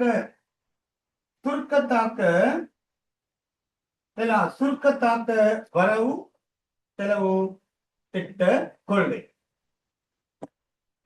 விரிவுத்தாக்க வரவு செலவு திட்ட கொள்கையும் சுருக்கத்தாக்க வரவு செலவு திட்ட கொள்கை அதான் நான் பார்க்க போறோம். அவை பாருங்களேன், அது என்ன விரிவுத்தாக்க வரவு செலவு திட்ட கொள்கை, அது என்ன சுருக்கத்தாக்க வரவு செலவு திட்ட கொள்கை. பாதீடு பற்றாக்குறையா இருக்கும் போது புரியுது. அந்த பாதீடு பற்றாக்குறையா இருக்கும் போது யாரும் பாதீடு பற்றாக்குறையா இருந்தா, அந்த பாதீடு பற்றாக்குறையா இருந்தா அந்த பற்றாக்குறைக்கு நிதியீட்டம் செய்வாங்க அரசாங்கம். பெரும்பாலும் அந்த நிதியீட்டம் செய்யறதுக்கு அரசு கடன்களை அதிகரிப்பாங்க, கடன்களை பெறுவாங்க. அப்படி அரசாங்கம் கடன்கள் பெறுவதனால அந்த கடன் பெறலானது நாட்டின் கவனிச்சுக்கணும் பண நிரம்பலை அதிகரிக்க செய்து அதனூடாக விலை மட்டம் அதிகரிச்சு அது என்னத்தை ஏற்படுத்தி விடுது, பணவீக்கத்தை ஏற்படுத்துமெண்டா பிள்ளைகள். அதைத்தான் சொல்லுவாங்க விரிவுத்தாக்க வரவு செலவு திட்ட கொள்கை. பாதீடு பற்றாக்குறையை நிதியீட்டம் செய்வதற்கு அரசு கடன்கள் பெறுவதானது நாட்டின் பண நிரம்பலை அதிகரிக்க செய்து அது விலை மட்டத்தை அதிகரிக்க செய்து என்னதை ஏற்படுத்தினா பணவீக்கத்தை உண்டு பண்ண பிள்ளைகள். அதான் விரிவுத்தாக்க வரவு செலவு திட்ட கொள்கை. அதுல பெரும்பாலும் பாத்தீங்கன்னு சொன்னா இப்ப அரசாங்கம் government central bank of Sri Lanka Ilangai மத்திய வங்கி லைசன்ஸ் கமர்ஷியல் பேங்க் உரிமம் பெற்ற வணிக வங்கி. இந்த மத்திய வங்கிட்ட இருந்து கடன் பெறும்போதும் வணிக வங்கிகள்கிட்ட இருந்து கடன் பெறும்போதும் இத்தகைய ஒரு விளைவு ஏற்படும். மத்திய வங்கி வணிக வங்கிகள்கிட்ட கடன் எடுக்க அது நாட்டின் பண நிரம்பல் என்ன செய்ய அதிகரிக்க செய்து அது என்னத்தை உண்டு பண்ணி விடலாம், பணவீக்கத்தை உண்டு பண்ணி விடலாம். அதுக்கு நல்ல வடிவான ஒரு உதாரணம் 2022ஆம் ஆண்டுலாம் இலங்கையில மிகப்பெரிய அளவுக்கு பிள்ளைகள் பணவீக்கம் காணப்பட்டுச்சு. அதுக்கு முக்கியமான காரணம் பிள்ளைகள் மத்திய வங்கி யாரு காசு கேட்ட உடனே, அரசாங்கம் காசு கேட்ட உடனே என்ன செய்யறது, காசு அச்சிட்டு வழங்குது. அதுக்கப்புறம் 2023 இருந்து மத்திய வங்கி டிரெக்டாவும் சொல்லி விட்டாங்க, இனி நாங்க காசு சும்மா அச்சடித்து தரப்போறது இல்லைன்னு சொல்லி. அவங்கள மத்திய வங்கிட்டு கடன் எடுத்தா மத்திய வங்கி எப்படி கொடுப்பா, காசு இருந்தா கொடுப்பா, இல்லைன்னா காசை புதிதாக அச்சிட்டு கொடுப்பாங்க. அப்ப காசை புதுசா அச்சிட்டு கொடுத்தா அப்படின்னு அது இலகுவா பணம் அதிகரிக்க செய்யணும். அதே மாதிரி போல உரிமை பெற்ற வணிக வங்கிகள்கிட்ட கடன் எடுத்தா பிள்ளை இனி நான் படிச்சிருக்கோம் கடன்களின் ஊடாக வைப்புகள் உருவாகும் தானே. அப்ப வைப்புகள் உருவாக அது பணம் வந்து சேரும் பிள்ளை. அப்ப அரசாங்கம் பாதீட்டு பற்றாக்குறைக்கு நிதியீட்டம் செய்யும் போது அந்த நிதியீட்டம் செய்யறதுக்கு கடன்கள் எடுக்க அந்த கடன் பெறலானது நாட்டின் எண்ணத்தை அதிகரிக்க செய்து பண நிரம்பல் அதிகரிக்க செய்து அதனூடாக என்ன அதிகரிச்சு விலை மட்டம் அதிகரிச்சு அது எண்ணத்தை ஏற்படுத்தி விட்டா பணவீக்கத்தை ஏற்படுத்தி விட்டா அதுக்கு தான் பேசுறது விரிவுத்தாக்க வரவு செலவு திட்ட கொள்கை. அதுல பெரும்பாலும் பாத்தீங்கன்னு சொன்னா இந்த மத்திய வங்கிட்ட இருந்து எடுக்கிற கடன்களும் வணிக வங்கிகள்ட்ட இருந்து எடுக்கிற கடன்களும் பெரும்பாலும் பிள்ளைகள் நாட்டின் பண நிரம்பலை அதிகரித்து அது என்னத்தை உண்டு பண்ண சொல்லுங்க, பணவீக்கத்தை உண்டு பண்றதுனால இந்த ரெண்டு நிறுவனங்கள்ட்ட இருந்து எடுக்கிற நிதிக்கு ஒரு பேர் வைப்பனாங்க விரிவு நிதி என்று சொல்லுவோம். விரிவு நிதி என்று சொல்லுவோம். அப்ப விரிவு நிதி என அழைக்கப்படுவது அரசு பாதீட்டு பற்றாக்குறையை நிதியீட்டம் செய்வதற்கு யார்கிட்ட கடன் எடுக்கிறது? மத்திய வங்கிட்ட இருந்து கடன் எடுக்கிறதும் வணிக வங்கிட்ட இருந்து கடன் எடுக்கும் போது அப்படி எடுக்கிற அந்த கடன் நிதிக்கு தான் நாங்க பேர் சொல்லுவோம். என்ன நிதி சொல்லுங்க? விரிவு. ஏன் அதை விரிவு நிதி சொல்றாங்கன்னா பேர்ல இருக்கு பாருங்க. அவைகள் நாட்டின் பண நிரம்பல் என்ன செய்யும்? அதிகரிக்க செய்து என்னத்தை அதை ஏற்படுத்தி விடும்? பணவீக்கத்தை ஏற்படுத்தி விடும் என்ற காரணத்தினாலதான் மத்திய வங்கிட்ட இருந்து பெறுற கடனும் வணிக வங்கிட்ட இருந்து பெறுற கடன்களும் விரிவு நிதியா காணப்படும். இதுல உண்மையில யார்கிட்ட அதிக தாக்கத்தை ஏற்படுத்தும்? மத்திய வங்கிட்ட எடுக்கிற கடன் தான் வணிக வங்கிட்ட எடுக்கிற கடன். மத்திய வங்கிட்ட. ஏன்னா இவங்க பிள்ளைகள் நாட்டின பணத்தை அச்சிடுறதோட நேரடியாக சம்பந்தப்பட்டவங்க யாரு? மத்திய வங்கி ஆச்சு. காசு இல்ல, கவர்மெண்ட் திரசரில் என்ன இல்ல, காசு இல்லைன்னு சொல்லி உடனே நிதி அமைச்சர் யாருக்கு? மத்திய வங்கிக்கு ஒரு தகவலை கொடுத்தா அப்படியா சரிந்தா அடிக்கிற காசுன்னு சொல்லி அடிச்சு கொடுத்துட்டா பிள்ளைகள். அதான் முன்னே ஆண்டுகள் நடந்த விஷயம். அது பாரியளவு பொருளாதாரத்தில் பிள்ளைகள் பண நிரம்பல் அதிகரிக்க செய்து அது என்னத்தை ஏற்படுத்தி விடும்? பணவீக்கத்தை ஏற்படுத்தி விடும். Okay sir. அடுத்து பாருங்க, அப்படியே சுருக்கத்தாக வரவு செலவு திட்டம் இதை மாறி யோசிங்க. பாதிட்டு பற்றாக்குறைக்கு அரசாங்கம் நிதியீட்டம் செய்யும் போது அந்த நிதியீட்டம் செய்யப்படையில் அது நாட்டின் பண நிரம்பலை என்ன செய்யாது? அதிகரிக்க செய்யாது. அது பணவீக்கத்தில் எந்த ஒரு தாக்கத்தையும் ஏற்படுத்தாதுண்டா அதுக்கு நம்ம பேர் சொல்லுவோம் சுருக்கத்தாக்க வரவு செலவு திட்ட கொள்கை. அரசு பாதிட்டு பற்றாக்குறைக்கு நிதியீட்டம் செய்ய கடன்களை பெறும்போது அந்த கடன்களை பெறுவதனால நாட்டின் பண நிரம்பலில் எவ்வித பாதிப்பும் ஏற்படாது இருந்தா, பணவீக்கத்துல எந்த ஒரு பாதிப்பும் வராமல் இருந்தா அதை நாம் சொல்லுவோம் சுருக்கத்தாக்க வரவு செலவு திட்ட கொள்கை. பெரும்பாலும் பாத்தீங்கன்னா இந்த சுருக்கத்தாக்க வரவு செலவு திட்ட கொள்கை இந்த வணிக வங்கி அல்லாத வங்கிகள் இருக்குமா? சொல்லுங்க. வணிக வங்கி அல்லாத வங்கி என்ன சொல்லுங்க? என்எஸ்பி, தேசிய சேமிப்பு வங்கிகள் இருக்கு பிள்ளைகள். அப்புறம் இபிஎஃப் இருக்கு, நம்ம ஊழியர் சேமலாப நிதி. இப்ப இபிஎஃப்ல ஏகப்பட்ட காசு இருக்குமா? ஒவ்வொரு நிறுவனத்துல வேலை செய்யற ஊழியர்கள் இபிஎஃப் காசு எல்லாம் மத்திய வங்கி அனுப்புவாங்க தரப்புல. அதெல்லாம் உடனே எடுக்க இல்லாது, அவங்களுடைய சேவை காலம் முடிஞ்ச பிறகு தான் எடுக்கலாம். அப்ப அந்த காசு எங்க இருக்கும்? ஊழியர் சேமலாப நிதியத்துல இருக்கும். தேவைப்பட்டா யாரும் எடுத்துக்குவாங்க? அரசாங்கம் அந்த காசை எடுத்துட்டு திருப்பி கொண்டு வச்சிருவாங்க. அப்ப அந்த ஊழியர் சேமலாப நிதியத்திலிருந்து கடன் எடுக்கிறது, இலங்கை தேசிய சேமிப்பு வங்கிட்டது கடன் எடுக்கிறது, பப்ளிக் லோன் சொல்லுவாங்க. பப்ளிக் லோன் பொதுமக்கள்கிட்ட கடன் எடுக்கிறது. பொதுமக்கள்னா நம்ம மாதிரி யாருக்கிட்ட கடை வாங்குறது இல்ல. நாட்டுல ஓரளவுக்கு பணம் யார்? நம்ம நாட்டுல ரிச்சஸ்ட் மேன் யார்? சஜிதா நடக்கும். யார் நம்ம நாட்டுல பணக்காரு? நம்பிக்கை பெறேரா ரெண்டாவது இடத்துல. சொல்லுங்க யார்? எல்ஓஎஸ்சிட எல்ஓஎஸ்சி யார்? அவர் பேர் என்ன? நாணயக்கா. என்ன பேர்? என்ன தெரியாதா பேர்? ஓகே. இப்போ அவங்க மாதிரியான ஆட்கள்கிட்ட போயிட்டு பிள்ளைகள் இப்படி ஒரு சிச்சுவேஷன் இருக்கு நாட்டுல, கொஞ்சம் நிதி தாங்க திருப்பி தந்துடுவாங்க. திருப்பி தரமா இருக்க போறது இல்ல. அப்படி எடுக்க கடன். அப்ப கவர்மெண்ட் பாத்தீங்கன்னு சொன்னா இந்த மாதிரி என்எஸ்பிட்ட கடை வாங்குறது, இபிஎஃப் கடை வாங்குறது, பப்ளிக் லோன் எடுக்கிறது, இந்த மாதிரியான கடன்கள் எடுக்கிறதுனால அது நாட்டின் பண நிரம்பலை என்ன செய்யாது? பாதிக்காது. பண நிரம்பலை பாதிக்காதுன்னா அது பணவீக்கத்தை என்ன செய்யாது போல ஏற்படுத்தாது. அப்ப இது ஒரு சிறந்த நிதியீட்ட வழிமுறை தானே. பட் இனி மத்திய வங்கி உடனே இந்த நிதியீட்ட வழிமுறைக்கு அவங்க போக மாட்டாங்க. பெரும்பாலும் மத்திய வங்கி பெரும்பாலும் அரசாங்கத்துக்கு நிதி ரீதியா ஒரு பிரச்சனை வந்தா அவங்க யார் நாடுவாங்க? மத்திய வங்கி நாடுவாங்க. இல்லைன்னா அடுத்து யார் நாடுவாங்க? வணிக வங்கி நாடுவாங்க. ஏன்னா இவங்க ரெண்டு பேர் தான் இலங்கை நாட்டில் இருக்க பிரதான முன்னணி நிதி நிறுவனங்கள் ரெண்டு. சரி, பெரும்பாலும் பாத்தீங்கன்னு சொன்னா இந்த சுருக்கத்தாக்க வரவு செலவு திட்ட கொள்கைக்குள்ள ஒரு சிறந்த நிதியீட்ட வழிமுறையா இருக்கு. ஏன்னா அங்க பொதுமக்கள காசு தான் யாருக்கு போய் சேருது? அரசாங்கத்துக்கு கடன்களை போய் சேருது. திருப்பி அந்த காசை அரசாங்கம் திருப்பி என்ன செய்வாங்க? கொடுப்பாங்க. அது விலை குறை. அதனால இது ஒரு பணவீக்கத்தை ஏற்படுத்தாத ஒரு சிறந்த ஒரு நிதியீட்ட வழிமுறையா என்ன காணப்படும் இந்த விரிவுத்தாக்க வரவு செலவு திட்ட கொள்கை. போவோம். அரச வரவு செலவு திட்ட கொள்கையினுள் காணப்படக்கூடிய விசேட அம்சங்கள் ரெண்டு. வரவு செலவு திட்டத்தில் காணப்படக்கூடிய விசேட அம்சங்கள் ரெண்டு. ஒன்று விரிவுத்தாக்க வரவு செலவு திட்ட கொள்கை, சுருக்கத்தாக்க வரவு செலவு திட்ட கொள்கை. பாத்தீங்கன்னா இப்போ விரிவுத்தாக்க வரவு செலவு திட்ட கொள்கை பசங்க பாதிட்டு குறையை நிவர்த்தி செய்வதற்கு அரசு கடன்கள் மூலம் நாட்டில் பண நிரம்பல் கூடி விலை மட்டம் கூடுவதன் மூலம் பணவீக்கம் தோன்றுமாய் அது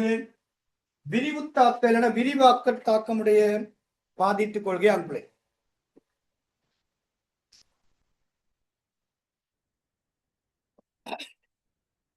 உதாரண பாருங்களே, அரசு மத்திய வங்கியிடம் கடன் பெற்று வரவு செலவு திட்ட பற்றாக்குறை நிதியீட்டம் செய்தல். இதான் மிகப்பெரிய தாக்கத்தை உண்டு பண்ணுமே, மிகப்பெரிய தாக்கத்தை உண்டு பண்ணும். மத்திய வங்கிட்ட கடன் எடுத்து நிதியீட்டம் செய்தல். அடுத்து வர்த்தக வங்கிகளிடம் கடன் பெற்று வரவு செலவு திட்ட பற்றாக்குறை நிதியீட்டம் செய்தல்.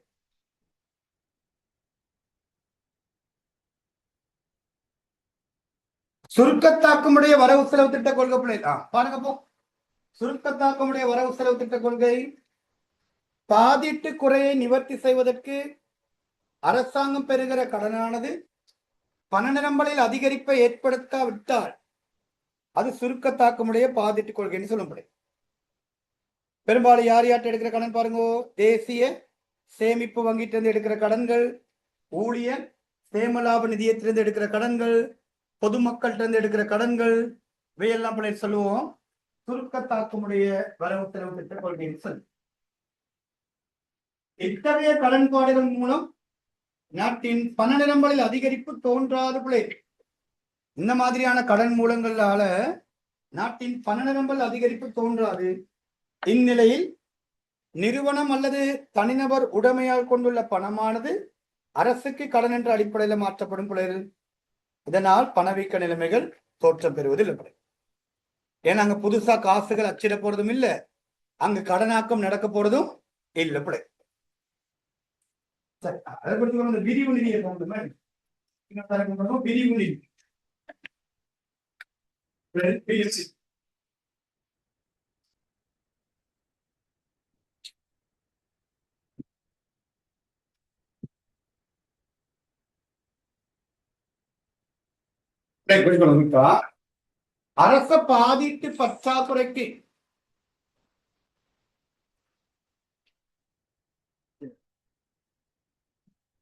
அரச பாதிட்டு பற்றாக்குறைக்கு நிதியீட்டம் செய்ய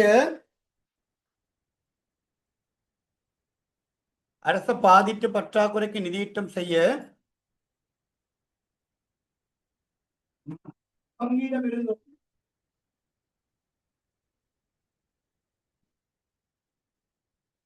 வணிக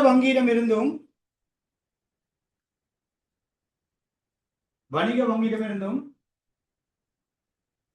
கடன்களை பெற்றுக் கொள்ளும் போது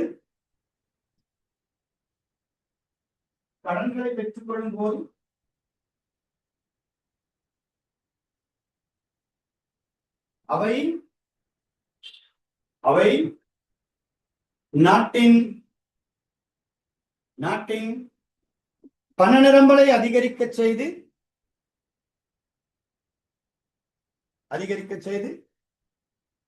பணவீக்க விளைவுகளை பண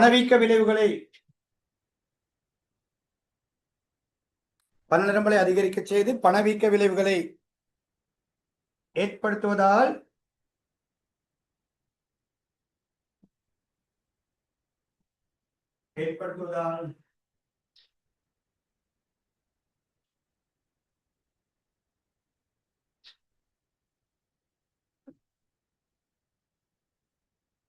அவை விரிவு நிதி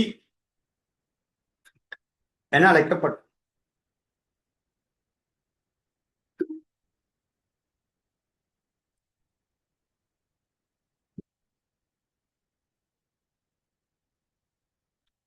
விரிவு நிதி என அழைக்கப்படுகிறது.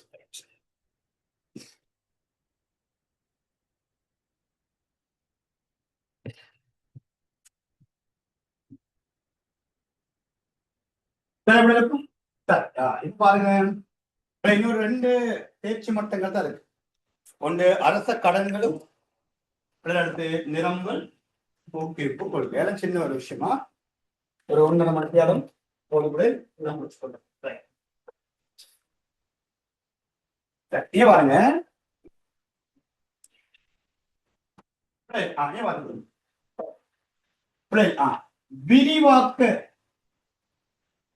விரிவாக்க இறை கொள்கை. விரிவாக்க இறை கொள்கை. அடுத்து சுருக்க இறை கொள்கை. சுருக்க இறை கொள்கை அதன் பண்புகளை பாருங்க. அந்த வடிவம் பகுதி 1 வினாக்களை கேட்கறது. விரிவாக்க இறை கொள்கை, சுருக்க இறை கொள்கை. இறை கொள்கையில வர கூறுகள் பிரதானமா எத்தனை? பிரதானமா 2 தான். என்னன்னா இறை கொள்கையில கூறுகள் 2: அரச வருமானமும் கவர்மெண்ட் எக்ஸ்பெண்டிச்சரும் கவர்மெண்ட் ரெவன்யூ. அரச வருமானத்தில் எதுமா பிரதானம்? வரி வருமானம். மற்றது அரசாங்க செலவு. அரச செலவுகள் எது பிரதானம்? நடைமுறை செலவு. நடைமுறை செலவு தானே 16% மூலதன செலவு. பாருங்க, இந்த விரிவாக்க இறை கொள்கை, சுருக்க இறை கொள்கை என்ன வித்தியாசம்? நாங்க இதே மாதிரி தேர்ச்சி 7ல படிச்சோம். பணக்கொள்கையில கடைசி ஒன்று படிச்சோம். விரிவாக்க பணக்கொள்கை, சுருக்கத்தாக்க பணக்கொள்கை. ஞாபகம் இருக்கா? நாட்டின் பண நிரம்பலை அதிகரிப்பதற்காக வேண்டி மத்திய வங்கி பணக்கொள்கை கருவிகளை கையாண்டு அது விரிவாக்க பணக்கொள்கைன்னு சொல்லி, அதன் போது கொள்கை வட்டி விதத்தை குறைக்கணும், சட்ட நியதியான ஒதுக்கி விதத்தை குறைக்கணும், பகிரங்க சந்தையினூடாக மத்திய வங்கி பிணைப்பத்திரங்களை வங்கிகள்கிட்ட கொள்வனவு செய்யணும். அப்பதான் நம்ம பண நிரம்பல் கூடும். ஏன் அந்த பண நிரம்பலை கூட்டணும் மத்திய வங்கி முடிவு பண்ணா? பணவீக்கத்தை ஏற்படுத்தவா? இல்லை. பண நிரம்பல் அதிகரிப்பதனூடாக நாட்டுல முதலீடுகளை அதிகரிச்சு, தொழில் வாய்ப்புகளை அதிகரிச்சு, அதனூடாக நாட்டின் உற்பத்தியை கூட்டுறதான் நோக்கம். அதுதான் நோக்கம். பட் நடப்பது அதுவா வேற என்றது அது விளைவு. சுருக்க இறை கொள்கை படிச்சோம். பணவீக்கத்தை கட்டுப்படுத்துவதற்காக வேண்டி, விலை உறுதியை பேணுவதற்காக வேண்டி பண நிரம்பல் அதிகரிப்பை கட்டுப்படுத்த மத்திய வங்கி பணக்கொள்கை கையாண்டு அது சுருக்க பணக்கொள்கை, சுருக்கத்தாக்க பணக்கொள்கைன்னு சொல்லி. அதே மாதிரி இன்னொரு தேர்வு விரிவாக்க இறை கொள்கை, சுருக்க இறை கொள்கை. விரிவாக்க இறை கொள்கை என்ற பேசிக் கன்செப்ட் நாட்டின் நாட்டின் மொத்த கேள்வியை நாட்டின் மொத்த கேள்வியை அதிகரிப்பதற்காக அரசு மேற்கொள்ளும் நடவடிக்கைகளை தான் சொல்லும் விரிவாக்க இறை கொள்கை. நாட்டின் மொத்த கேள்வியை அதிகரிப்பதற்காக. அது அப்படியே சுருக்கத்தை மாற்றி படிச்சுக்கோ. நாட்டின் மொத்த கேள்வியை என்ன செய்வதற்காக? குறைப்பதற்காக அரசு மேற்கொள்ளும் நடவடிக்கை. சரி, மொத்த கேள்வி அதிகரிக்கிறதுனா நாட்டின் ஜிடிபியை கூட்டுறதுக்காக வேண்டி, தொழில் வாய்ப்புகளை அதிகரிப்பதற்காக வேண்டி. அப்ப என்ன செய்யப்படும்? மொத்த கேள்வி அதிகரிக்கணும்னா மொத்த கேள்வி வர கூறுகள் சொல்லுங்க. ஏடி சம சொல்லுங்க சி சக ஐ சக ஜி சக எக்ஸ் மைனஸ் 10. இப்ப ஏடி அதிகரிக்கணும்டா, மொத்த கேள்வி அதிகரிக்கணும்டா, சி என்ன செஞ்சாகும்? அதிகரிச்சாகும். ஐ என்ன செஞ்சாகும்? அதிகரிச்சாகும். ஜி என்ன செஞ்சாகும்? அதிகரிச்சாகும். X minus 10 அதிகரிச்சாகும். அப்ப சொல்லுங்க, இதுல வார அரசாங்கத்தின் இறை கொள்கை கூறு எது? ஜி. எதுக்குள்ள வரும்? ஜி, அரசாங்க செலவு. அப்போ ஒன்று அரச செலவுகளை ஜி என்ன செய்தல்? அதிகரித்தல். அடுத்து 2வது கூட சொல்லுங்க, அரச வரி. மொத்த கேள்வி அதிகரிக்கணும்னு சொன்னா ஒண்ணு ஜிய கூட்டணும், இல்லைன்னா டி என்ன செஞ்சாங்க? டி வரி என்ன செஞ்சானுமா? குறைச்சி தானே ஆகணும். வரிகளை குறைச்சா தானே பிள்ளைகள், வரிகளை குறைச்சா தானேமா நாட்டுல தனியார் என்ன செய்வாங்க? அதிக அளவானது முதலீடுகளை மேற்கொள்ளுவாங்க. அப்பதான இன்வெஸ்ட்மெண்ட்ஸ் அங்க கூடும். நோக்கம் தானே பிள்ளை. அவர் 2வது செய்ய வேண்டிய வேலை வரிகளை குறைத்தல், வரிகளை டேக்ஸ குறைக்கிறது. சரிங்களா? இதுதான் சொல்லும் பிள்ளைகள் விரிவாக்க இறை கொள்கை. நீங்க நார்மல் எப்படி பார்த்தாலும் சரிதான். இப்ப நாங்க தேர்ச்சி 5ல படிச்சிருக்கோம். உங்களுக்கு விரிவுத்தாக்கம், சுருக்கத்தாக்கம் என்று சொல்றோம். தேர்ச்சி 5 6ஓடு சம்பந்தப்படுத்தி. விரிவுத்தாக்கம் என்றா வெளிப்பாய்ச்சலை விட என்ன அதிகம்? உட்பாய்ச்சல் அதிகம். டி என்பது வெளிப்பாய்ச்சல், ஜி என்பது உட்பாச்சு. அப்ப இங்க டீயை விட டீ தானே அதிகம். அப்ப அங்க என்ன தாக்கம் வரும்? விரிவு தாக்கத்தானே வரும். அதான் விரிவாக்க இறைக்கொள்கை. பேசிக்கா புரிஞ்சுக்கணும். அப்ப விரிவாக்க இறைக்கொள்கை என்பது எதை குறைச்சி எதை அதிகரிக்கிறது? அரச வரிகளை குறைச்சி அரச செலவுகளை அதிகரிக்கும். என்னத்துக்கான வரிகளை குறைக்கணும்? பெரும்பாலும் உற்பத்திக்கான வரிகள், முதலீட்டுக்கான வரிகளை குறைச்சி அரசாங்க செலவுகள் அதிகரிக்கும் பிள்ளைகள். அதான் விரிவாக்க இறைக்கொள்கை. அதனூடாக நாட்டின் ஏடி என்ன செஞ்சு கொள்ளலாம்? அதிகரிச்சு கொள்ளணும். இதன் நோக்கம் வந்து பிள்ளைகள், இதன் நோக்கம் என்னவா இருக்கலாம்? நாட்டுல தொழில் வாய்ப்புகளை என்ன செய்யறது? அதிகரிக்க செய்யுது. அதோட பிள்ளை நாட்டுல பொருளாதாரத்துல என்னத்தை ஏற்படுத்துறது? வளர்ச்சியை ஏற்படுத்துறது அதன் நோக்கம். சில வேளை இது என்னத்தை உண்டு பண்ணி விடலாம். இதெல்லாம் சாதக விளைவு தானே, இதெல்லாம் சாதக விளைவு தானே. பட் இதுல பாத விலை ஒன்று இருக்கு. சில வேளை இந்த விரிவாக்க இறைக்கொள்கை என்னத்தை ஏற்படுத்தி விடலாம்? பணவீக்கத்தை ஏற்படுத்தலாம். கான்செப்ட் இது என்ன கூடுது? ஏடி அதிகரிச்சா என்ன பணவீக்க வர வாய்ப்பு இருக்கு? கேள்வி தூண்டல் பணவீக்க வரலாம். அப்ப சாதகமான விஷயம் இருக்காங்கன்னா பாதகமான விஷயம் இருக்கு. ஓகே, இவ்வளவு விஷயம் விளைக்கணும். விரிவாக்க இறைக்கொள்கை. அப்ப என்னடாப்பா விரிவாக்க இறைக்கொள்கை பண்புகள் சொல்லுங்க. நாட்டின் மொத்த கேள்வியை அதிகரிப்பதற்காக அரசு மேற்கொள்கிற நடவடிக்கை. அப்ப இங்க பெரும்பாலும் என்ன செய்வாங்க சொல்லுவோம்? தன்னுடைய இறைக்கொள்கையினூடாக அரச செலவுகளை அதிகரிப்பாங்க, அரச வரிகளை குறைப்பாங்க. இதன் நோக்கம் என்னன்னு சொல்லுவோம்? தொழில் வாய்ப்புகள் அதிகரிச்சு பொருளாதார வளர்ச்சி ஏற்படுத்துதல். பட் இதன் விளைவா என்ன வரலாம்? பணவீக்கம் மாதிரி சொல்லுங்க. சுருக்க இறைக்கொள்கை என்றா அப்ப நாட்டின் மொத்த கேள்வியை என்ன செய்ய? குறைப்பதற்காக அரசு மேற்கொள்ள நடவடிக்கை. சில அப்ப அங்க என்ன செய்யணும்? ஏடியை குறைக்கணும்னா டீ என்ன செஞ்சாலும் குறைச்சாகணும், டீ என்ன செஞ்சாலும் கூட்டியாகணும். அப்ப மாறியா டீயை குறைக்கணும், டீ என்ன செய்ய முடியாது? அதிகரிக்கணும். அப்ப இதன் நோக்கம் என்ன வரும்னு கேட்டா பணவீக்கத்தை என்ன செஞ்சு கொள்ள? கட்டுப்படுத்திக் கொள்ளும். பணவீக்கத்தை என்ன செஞ்சு கொள்ள? கட்டுப்படுத்திக் கொள்ளுது. அது நோக்கமா புரிஞ்சுக்கொள்ளுங்களா? அந்த கீழே நோட் பண்ணிக்கொள்ளும். விரிவாக்க இறைக்கொள்கை, சுருக்க இறைக்கொள்கை.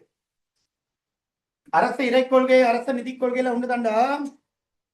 விரிவாக்க இறைக்கொள்கை, சுருக்க இறைக்கொள்கை.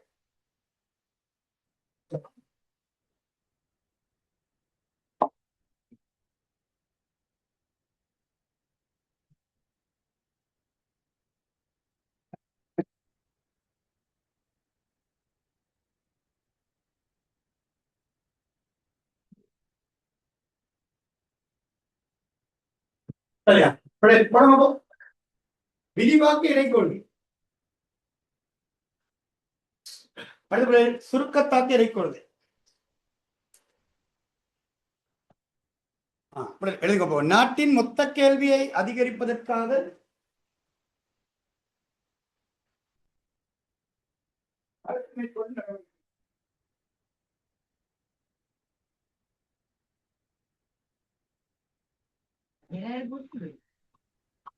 நாட்டின் மொத்த கேள்வியை அதிகரிப்பதற்காக அரசு மேற்கொள்ள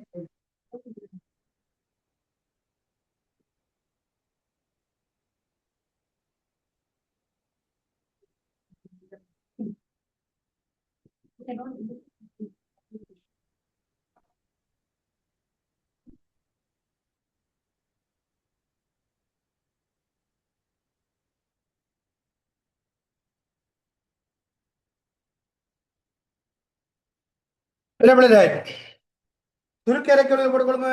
நாட்டின் மொத்த கேள்வியை குறைப்பதற்காக அரசு மேற்கொள்ளும் நடவடிக்கைகள்.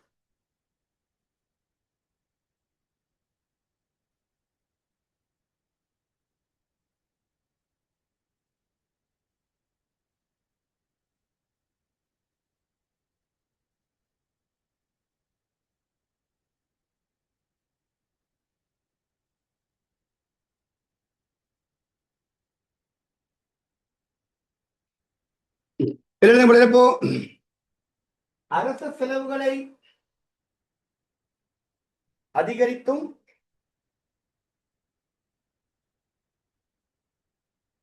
அரசு செலவுகள் அதிகரிக்கப்படும், அரச வரிகள் குறைக்கப்படும்.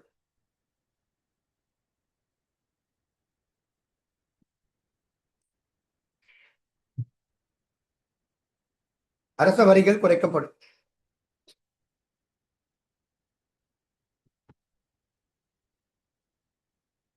அங்க மற்ற போட்டுக் கொடுங்க, சுருக்கெடை கொள்கையில் போட்டுக் கொடுங்க. அரச செலவுகள் குறைக்கப்படும்.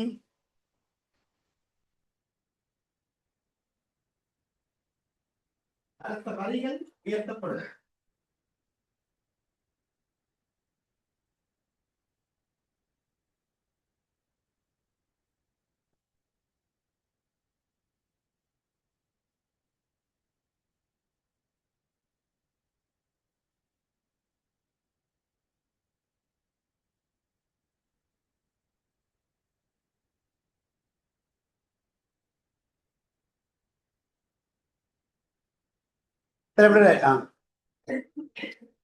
தொழில் வாய்ப்புகளை அதிகரித்து பொருளாதார வளர்ச்சியை எய்துவது இதன் நோக்கமாகும். தொழில் வாய்ப்புகளை அதிகரித்து பொருளாதார வளர்ச்சியை எய்துவது இதன் நோக்கமாகும்.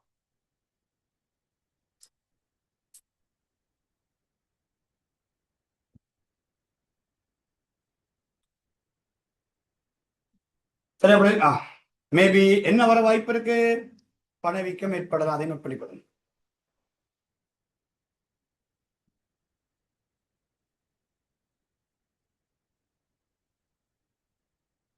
பணவீக்கம் ஏற்படலாம்.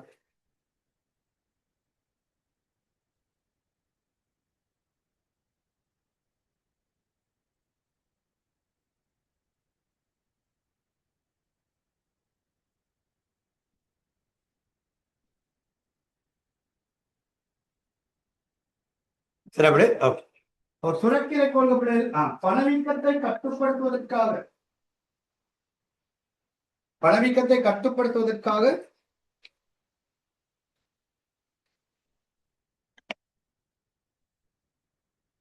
சுருக்கெரை கொள்கை பயன்படுத்தப்படும். ஏன்னா அப்பதான் நம்ம ஏடியை குறைக்கலாம். ஏடியை குறைச்சுதான்டா இனி கேள்வி தூண்டல் பணவீக்கத்தை கட்டுப்படுத்த.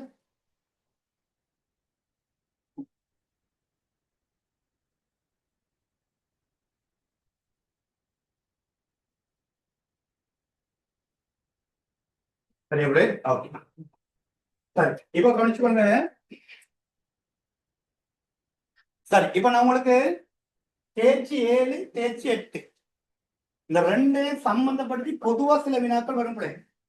7, 8ஓட சம்பந்தப்படுத்தி தேர்ச்சி 7, தேர்ச்சி 8 ரெண்டுமே பாக்குற பொதுவான விஷயம் தான் இந்த ஏடி அப்படி பணவீக்கம், பண நிரம்பல் பொதுவா பாக்குற விஷயங்கள் தான். அப்ப இங்க பாருங்க, இந்த ஏடியின் மீது ஏடி என்னன்னா மொத்த கேள்வியின் மீது, இந்த மொத்த கேள்வியின் மீது படிக்கணும். மத்திய வங்கியின் நாணய கொள்கை, அதே மாதிரி நிதி அமைச்சின் இறை கொள்கை எவ்வாறு செல்வாக்கு செலுத்தும்? பகுதி 2 வினாக்கள். மொத்த கேள்வியின் மீது பிரதான பேரின பொருளாதார கொள்கைகள், இதுல பிரதான பேரின பொருளாதார கொள்கைகள். பேரின பொருளாதார கொள்கைகள் பிரதானமானது 2 தான். ஒன்று தேர்ச்சி 7 படிச்ச மத்திய வங்கி நாணய கொள்கையும், இப்ப படிச்சு முடிச்சோம் தேர்ச்சி 8 நிதி அமைச்சின் இறை கொள்கை. அதுக்குள்ள வார கூறுகள் உங்களுக்கு தெரியுமே. இறை கொள்கைகள் தான் அரச வருமானம், அரச செலவுகள், படுகடன் அதெல்லாம் வரும். நாணய கொள்கையில நம்ம கொள்கை வட்டி வீதம், சட்ட நியதியான ஒதுக்கு வீதம், பகிரங்க சந்தை நடவடிக்கை, அதெல்லாம் நாணய கொள்கை என்ற கருவிகளுக்குள்ள வரும். அப்ப இந்த ஏடியில இது 2 எப்படி செல்வாக்கு செலுத்தும்? அதான் தேவையான விஷயம். அப்ப ஏடியில எப்படி ஏடிக்குள்ள வர கூறுகள் சொல்லுங்க. சி சக ஐ சக ஜி சக எக்ஸ் மைனஸ். இனி இதுக்கெல்லாம் இது எப்படி செல்வாக்கு செலுத்தும்? இப்ப ஒரு எக்ஸாம்பிளுக்கு வச்சு பண்ண மத்திய வகையின நாணய கொள்கையின் ஊடாக அப்ப நாணய கொள்கையின் ஊடாக வட்டி வீதத்தை உயர்த்தினா, ஒரு எக்ஸாம்பிள் நான் சொல்றேன். வட்டி வீதத்தை உயர்த்துறாங்க பிள்ளை. அப்ப கொள்கை வட்டி வீதம் எல்லாம் உயர்வடைஞ்சா, வட்டி வீதங்கள் உயர்வடைஞ்சா, இப்ப சொல்லுங்க விஷயத்த. வட்டி வீதம் உயர்வடைஞ்சா தனியார் துறை வங்கிகள்ல போயிட்டு கடன் பெறுவதற்கான செலவுகள் என்ன செய்யும்? அதிகரிக்கும். கடன் பெறுவதற்கான செலவுகள் அதிகரிச்சா அப்ப கடன் பெறுகிற அளவு குறையும். கடன் பெறுகிற அளவு குறைஞ்சா பண நிரம்பல் குறையும். பணநிரம்பல் குறைவா இருந்தா என்ன செய்வாங்க? பெரும்பாலும் கைவசம் காசு எப்படி இருந்தா குறைவா இருந்துச்சுன்னா தன்னுடைய நுகர்வுகளை என்ன செய்வாங்க? கூட்டுவாங்க, குறைப்பாங்களா? குறை மாறி வட்டி வீதம் என்ன செஞ்சா குறைவடைஞ்சா பணக்கொள்கையின் ஊடாக வட்டி வீதம் வட்டி வீதம் குறைவடைஞ்சா அப்ப பணச்சந்தையில வட்டி வீதம் குறைவடைஞ்சா அப்ப வங்கிகள்ல கடன் பெறுவதற்கான செலவுகள் என்ன செய்யும்? குறையும். கடன் பெறுவதற்கான செலவுகள் குறைஞ்சா அப்ப தனியார் துறை பெறுகிற கடன் அளவு கூடும். கடன் அளவு கூடுச்சுன்னா கையில காசு அதிகமா வந்துச்சுன்னா என்ன செய்வாங்க? ரெண்டு விதமான வேலை செய்வாங்க. சில பிரிவினர்கள் நாட்டை என்னத்தை அதிகரிப்பாங்க? முதலீட்டு அதிகரிப்பாங்க. சோ ஐ கூடும். சில பிரிவினர்கள் கையில காசு வந்து என்ன செய்வாங்க? தன்னுடைய நுகர்வு செலவு அதிகரிப்பாங்க. சி கூடும். அவ சியும் ஐயும் துளங்கள் அடைஞ்சா அப்ப என்ன துளங்கள் அடையும்? ஏடி துளங்கள் அடையும். இது என்ன கொள்கையினூடாக? நாணய கொள்கையினூடாக மொத்த கேள்வியில செல்வாக்கு சென்ற விதம். நாணய கொள்கையினூடாக மொத்த கேள்வியில செல்வாக்கு சென்ற விதம். ஏற்றுமதி இறக்குமதியிலே செல்வாக்கு செலுத்தலாம். அது எப்படி ஏற்றுமதி இறக்குமதியில செல்வாக்கு செலுத்தலாம்? இப்போ மத்திய வங்கி வட்டி வீதங்களை குறைக்கும் போது அது புழக்கத்துல பண நிரம்பல் என்ன செய்யும்? அதிகரிக்க செய்து பண நிரம்பல் அதிகரிச்சா அது என்னத்தை ஏற்படுத்தி விடலாம்? பணவீக்கத்தை ஏற்படுத்தி விட்டா என்ன நடக்கும்?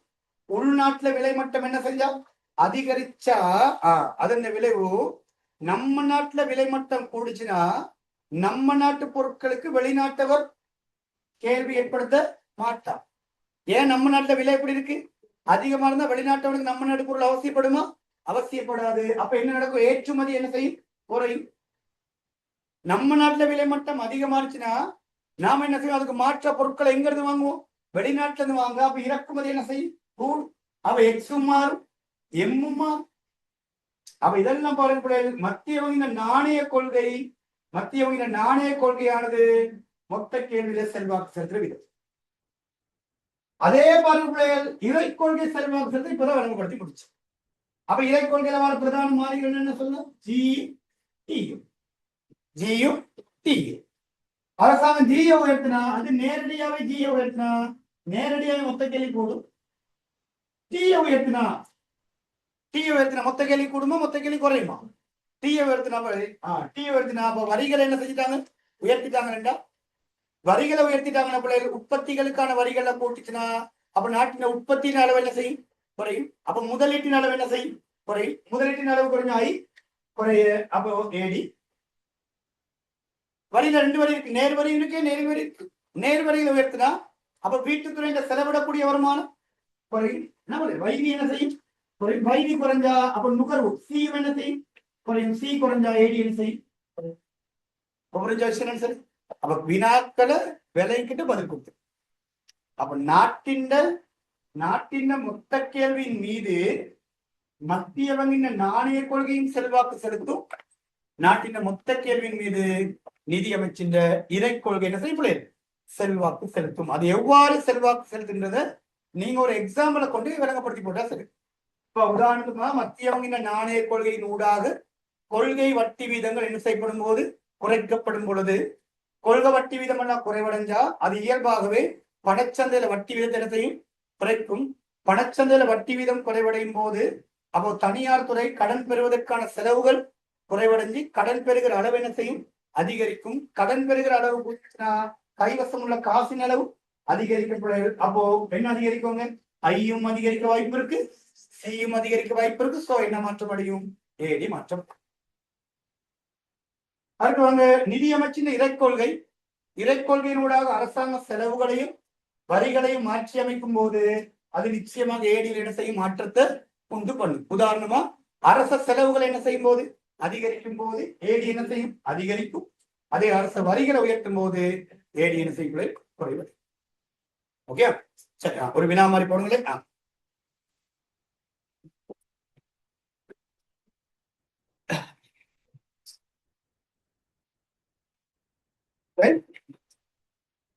ஒரு ஒரு 2 தாள் மாதிரி எக்ஸ்ட்ரா நினைச்சுக்கோங்க. கொஞ்சம் மேலதிகமான சில விஷயங்கள் சொல்லி கொடுங்க.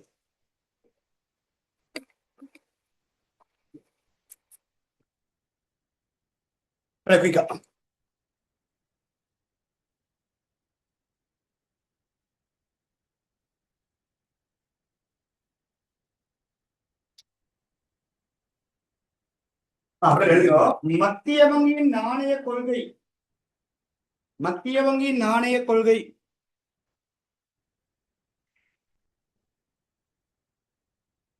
மத்திய வங்கியின் நாணய கொள்கை மற்றும் நிதியமைச்சின் இறை கொள்கை.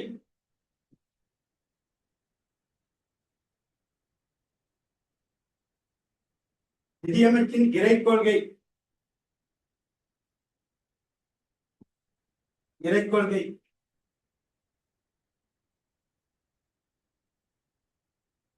போன்ற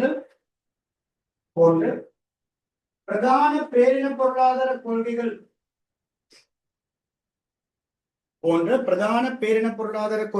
இதனிடம் பிள்ளைகள் பிரதான பேரின பொருளாதார கொள்கைகள் அடையாளப்படுத்தப்படும். பிரதான பேரின பொருளாதார கொள்கைகள்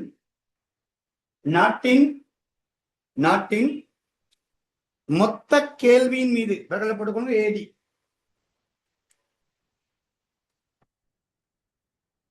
மொத்த கேள்வியின் மீது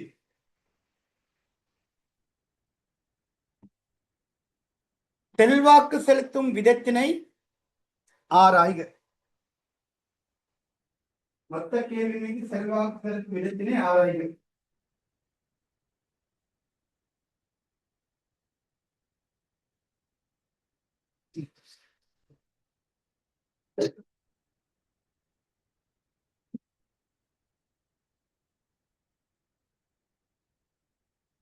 ஆராய்க.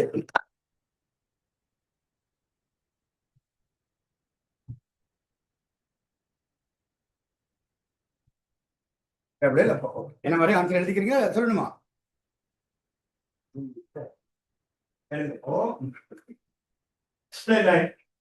நாணய கொள்கையின் ஊடாக நாணய கொள்கையின் ஊடாக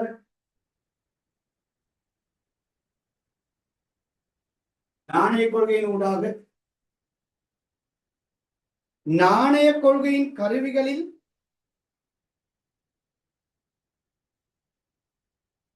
நாணய கொள்கை கருவிகளில் நாணய கொள்கை கருவிகளில் கொள்கை வட்டி வீதம். கொள்கை வட்டி வீதம் சரி முன்னாடி வார்த்தை போட நல்ல ஓரிரவனா ஒற்றை கொள்கை வட்டி வீதம். தட்டணிய திறந்த சந்தை நடவடிக்கை.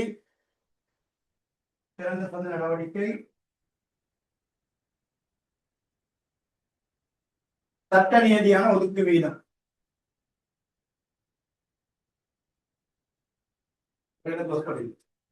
சட்ட நியதியான ஒதுக்கு வீதம்.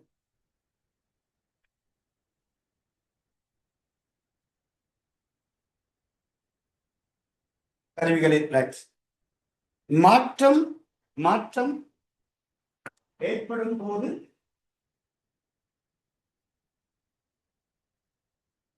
மொத்த கேள்வியின் கூறுகளான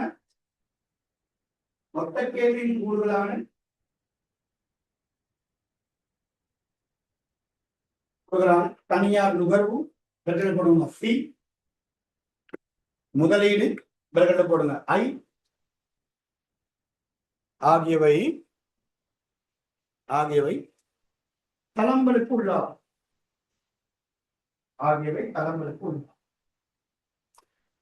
தளங்களுக்கு உள்ளாம தளம்பல். சரி, இப்பதான் நீங்க கொடுக்க போற ஒரு எக்ஸாம்பிள். உதாரணமாக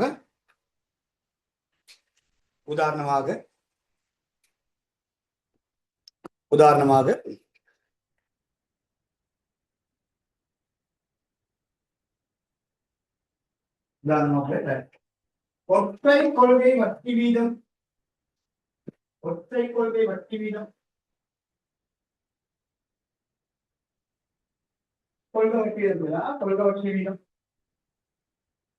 குறைவடையும் போது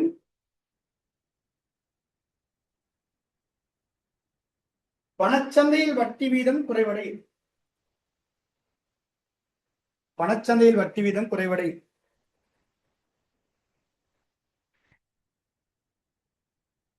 இதனால்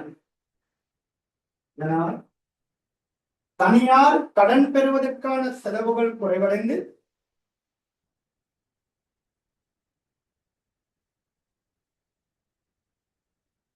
கடன் பெறுவதற்கான செலவுகள் குறைவடைந்து தனியாரின்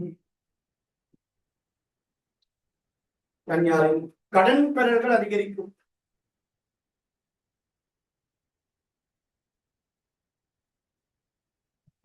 கடன் பெறல்கள் அதிகரிக்கும்.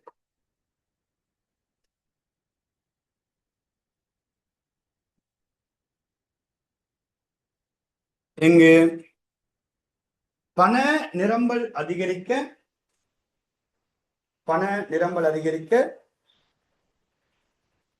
தனியார் முதலீடு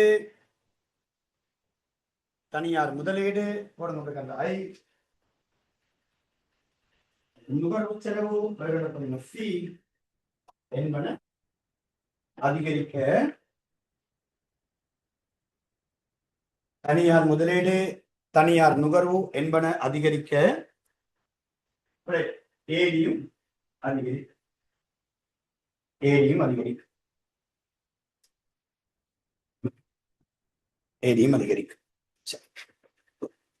சரி, அப்படி இல்லப்போ இது ஒரு விஷயம். இது நாங்கள் என்ன என்ன கொள்கை? பணக்கொள்கை ஏழில செல்வாக்கு. அதே மாதிரி நிதி கொள்கை கொடுங்க. மத்திய அமைச்சர் அரசின் நிதி கொள்கை நிதியமைச்சின் இறை கொள்கையானது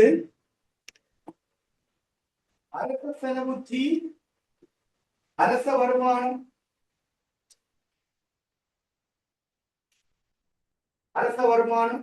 டி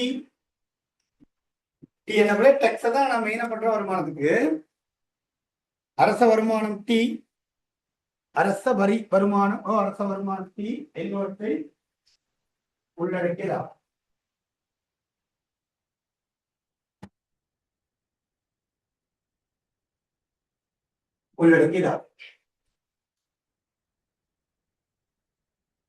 அரச செலவுகள் அதிகரிக்கும் போது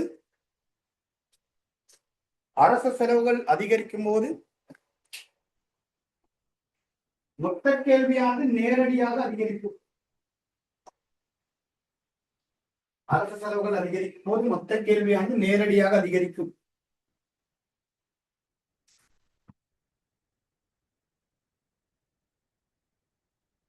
அதே போல் அரச வரி உயர்வடையும்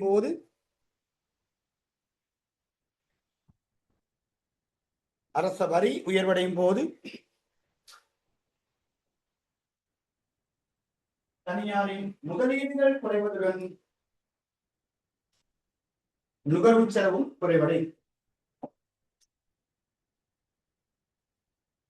அரச வரி அதிகரிக்கும் போது தனியாரின் முதலீடுகள் குறைவதுடன் நுகர்வு செலவும் குறைவடையும்.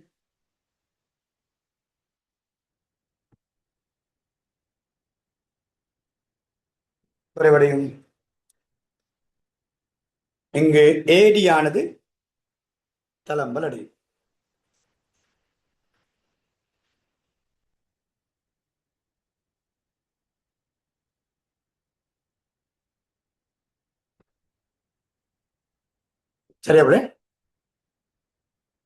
சரியாப்போ வினாவை விலைக்கிட்டு பதில் கொடுத்துக்குங்க. அரச இறை கொள்கை ஏடியில் எவ்வாறு செல்வாக்கு செலுத்தும், அதே மாதிரி மத்திய நிதி கொள்கை எவ்வாறு ஏடியில் செல்வாக்கு செலுத்தும் என்பதுதான் போட்டு. சரி, ஓகே.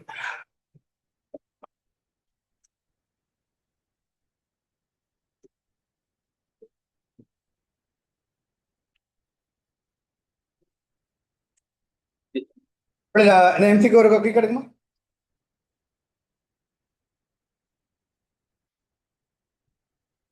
இருபத்தி 29ஆம் பக்கம்.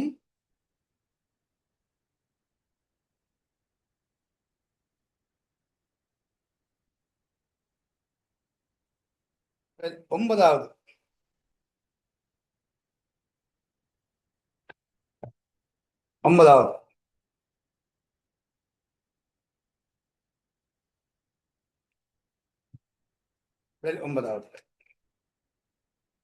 பத்தாவது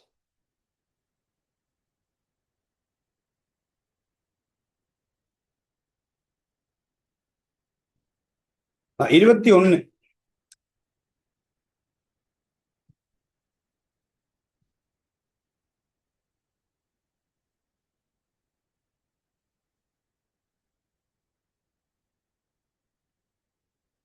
பிள்ளை 40 43 44 45 45 45 விரிவாக்க அரச நிதி கொள்கையின் பிரதான பண்பு என்ன? விரிவாக்க நிதி கொள்கை, விரிவாக்க அரச நிதி கொள்கைன்னா அரச இறைக்கொள்கை பிள்ளை. அரசுன்னா அது இறைக்கொள்கையா சொல்லுங்க.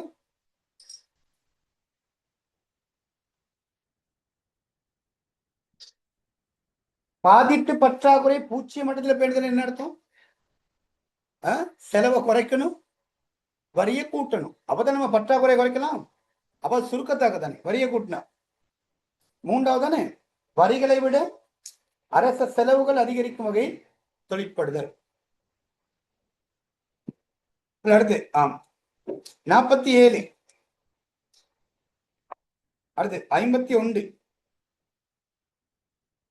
அடுத்து 53 எல்லாத்தையும் சேர்த்தா இருக்கு முடிஞ்சு ஓரளவுக்கு. அதுல நின்ன வினாவிற்கு வாங்க, 9வது வினாவிற்கு வாங்க. 9வது இல்ல 9வது இல்ல 10வது வினா வாங்க. 10வது வினா, பொருளாதார மந்த நிலையை எதிர்கொண்டுள்ள பொருளாதாரம் ஒன்றுக்கு பொருத்தமான இறைக்கொள்கை சோடியது. என்ன பொருளாதார மந்தம்? ஒரு பொருளாதார மந்தத்தில் இருக்காங்க, அந்த நாட்டின் உற்பத்தி எல்லாம் நல்லா குறைஞ்சி, தொழில் வாய்ப்பெல்லாம் நல்லா குறைஞ்சினா பிள்ளைங்க அதனால பொருளாதார மந்தம் அடிப்பட்டு இருக்கு பொருளாதாரம். அப்படி மந்த நிலையிற்கு ஒரு பொருளாதாரத்தை மீட்சியை நோக்கி கொண்டு போகணும் வேண்டா, அதுக்கு அரச இறைக்கொள்கை எவ்வாறு கையாளும்? என்ன செய்யணும்? வரி செலவு இது ரெண்டு தானே இருக்கு. என்ன செய்யணும்? மந்தத்திலிருந்து பொருளாதாரத்தை விடுவித்து ஒரு மீட்சியை நோக்கி கொண்டு போகணும்னா என்ன செய்யணும்? வரி இன்னும் கூட்டுறதா? ஏற்கனவே மந்தத்துல தான் கிடக்கு, இன்னும் வரியை கூட்டினா வரி கொடுக்கறதுக்கு மக்கள்கிட்ட காசு இருக்கணுமே. அவ செய்ய வேண்டிய வேலை உற்பத்திகள் அதிகரிக்கணுமே. அப்ப உற்பத்திகள் அதிகரிக்கணும்னு சொன்னா முடிஞ்ச வரைக்கும் உற்பத்திக்கான வரிகள் எல்லாம் குறைக்கணும். அரசாங்கம் உற்பத்தி செய்வதற்கான மானிய கொடுப்பனவுகளை அதிகரிச்சு கொடுக்கணும். அபிவிருத்திக்கான செலவுகளை அதிகரிக்கணும். உட்கட்டுமானங்களுக்கான செலவுகளை அதிகரிக்கணும். அப்பதானே வெளிநாட்டாக நம்ம நாட்டை கூட என்ன செய்வோம்? முதலீடு செய்வோம். அவன் செய்ய வேண்டிய வேலை அரசாங்க செலவுகள் அதிகரிக்கணும், வரிகள் என்ன செய்யணும்? குறைக்கணும். என்னதுக்கான வரிகளை குறைக்கணும்? உற்பத்திக்கான வரி. செலவுகள் அதிகரிக்கணும், இதான் செய்ய வேண்டிய வேலை. சொல்லுங்க ஆன்சர். அரசாங்க செலவுகளை அதிகரித்தலும் உற்பத்தி மீதான வரியை நீக்குதல். அதே கேள்விதான் திருப்பி இருக்க போட்டிருக்கேன்.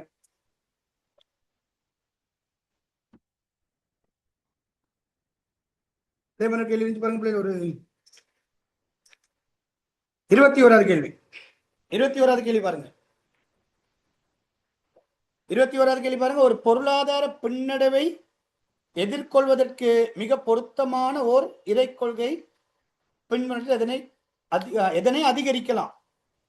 ஒரு பொருளாதார பின்னடைவை எதிர்கொள்வதற்கான பின்னடைவை வர வச்சுக்கிறதுக்கு இல்ல, வந்த பின்னடைவை இல்லாமல் அதனை எதிர்கொள்றது. பிரச்சனையை எதிர்கொள்ளுதல்னா பிரச்சனையை தீர்க்கிறதுக்கான வேலைகள் செய்யறது தானே. அவ சொல்லுங்க போல என்ன செய்ய வேண்டிய சிறப்பான ஒரு வேலை? அரச செலவீடுகள் அதிகரிக்கும்.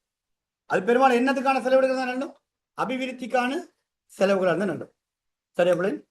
ஓகே பிள்ளை, பெரும்பாலும் பாடம் முடிச்சு 100க்கு 90 90. அப்ப இன்னொரு சின்ன பகுதியாக இருக்கு. நம்ம அதுக்குள்ள பார்ப்போம்.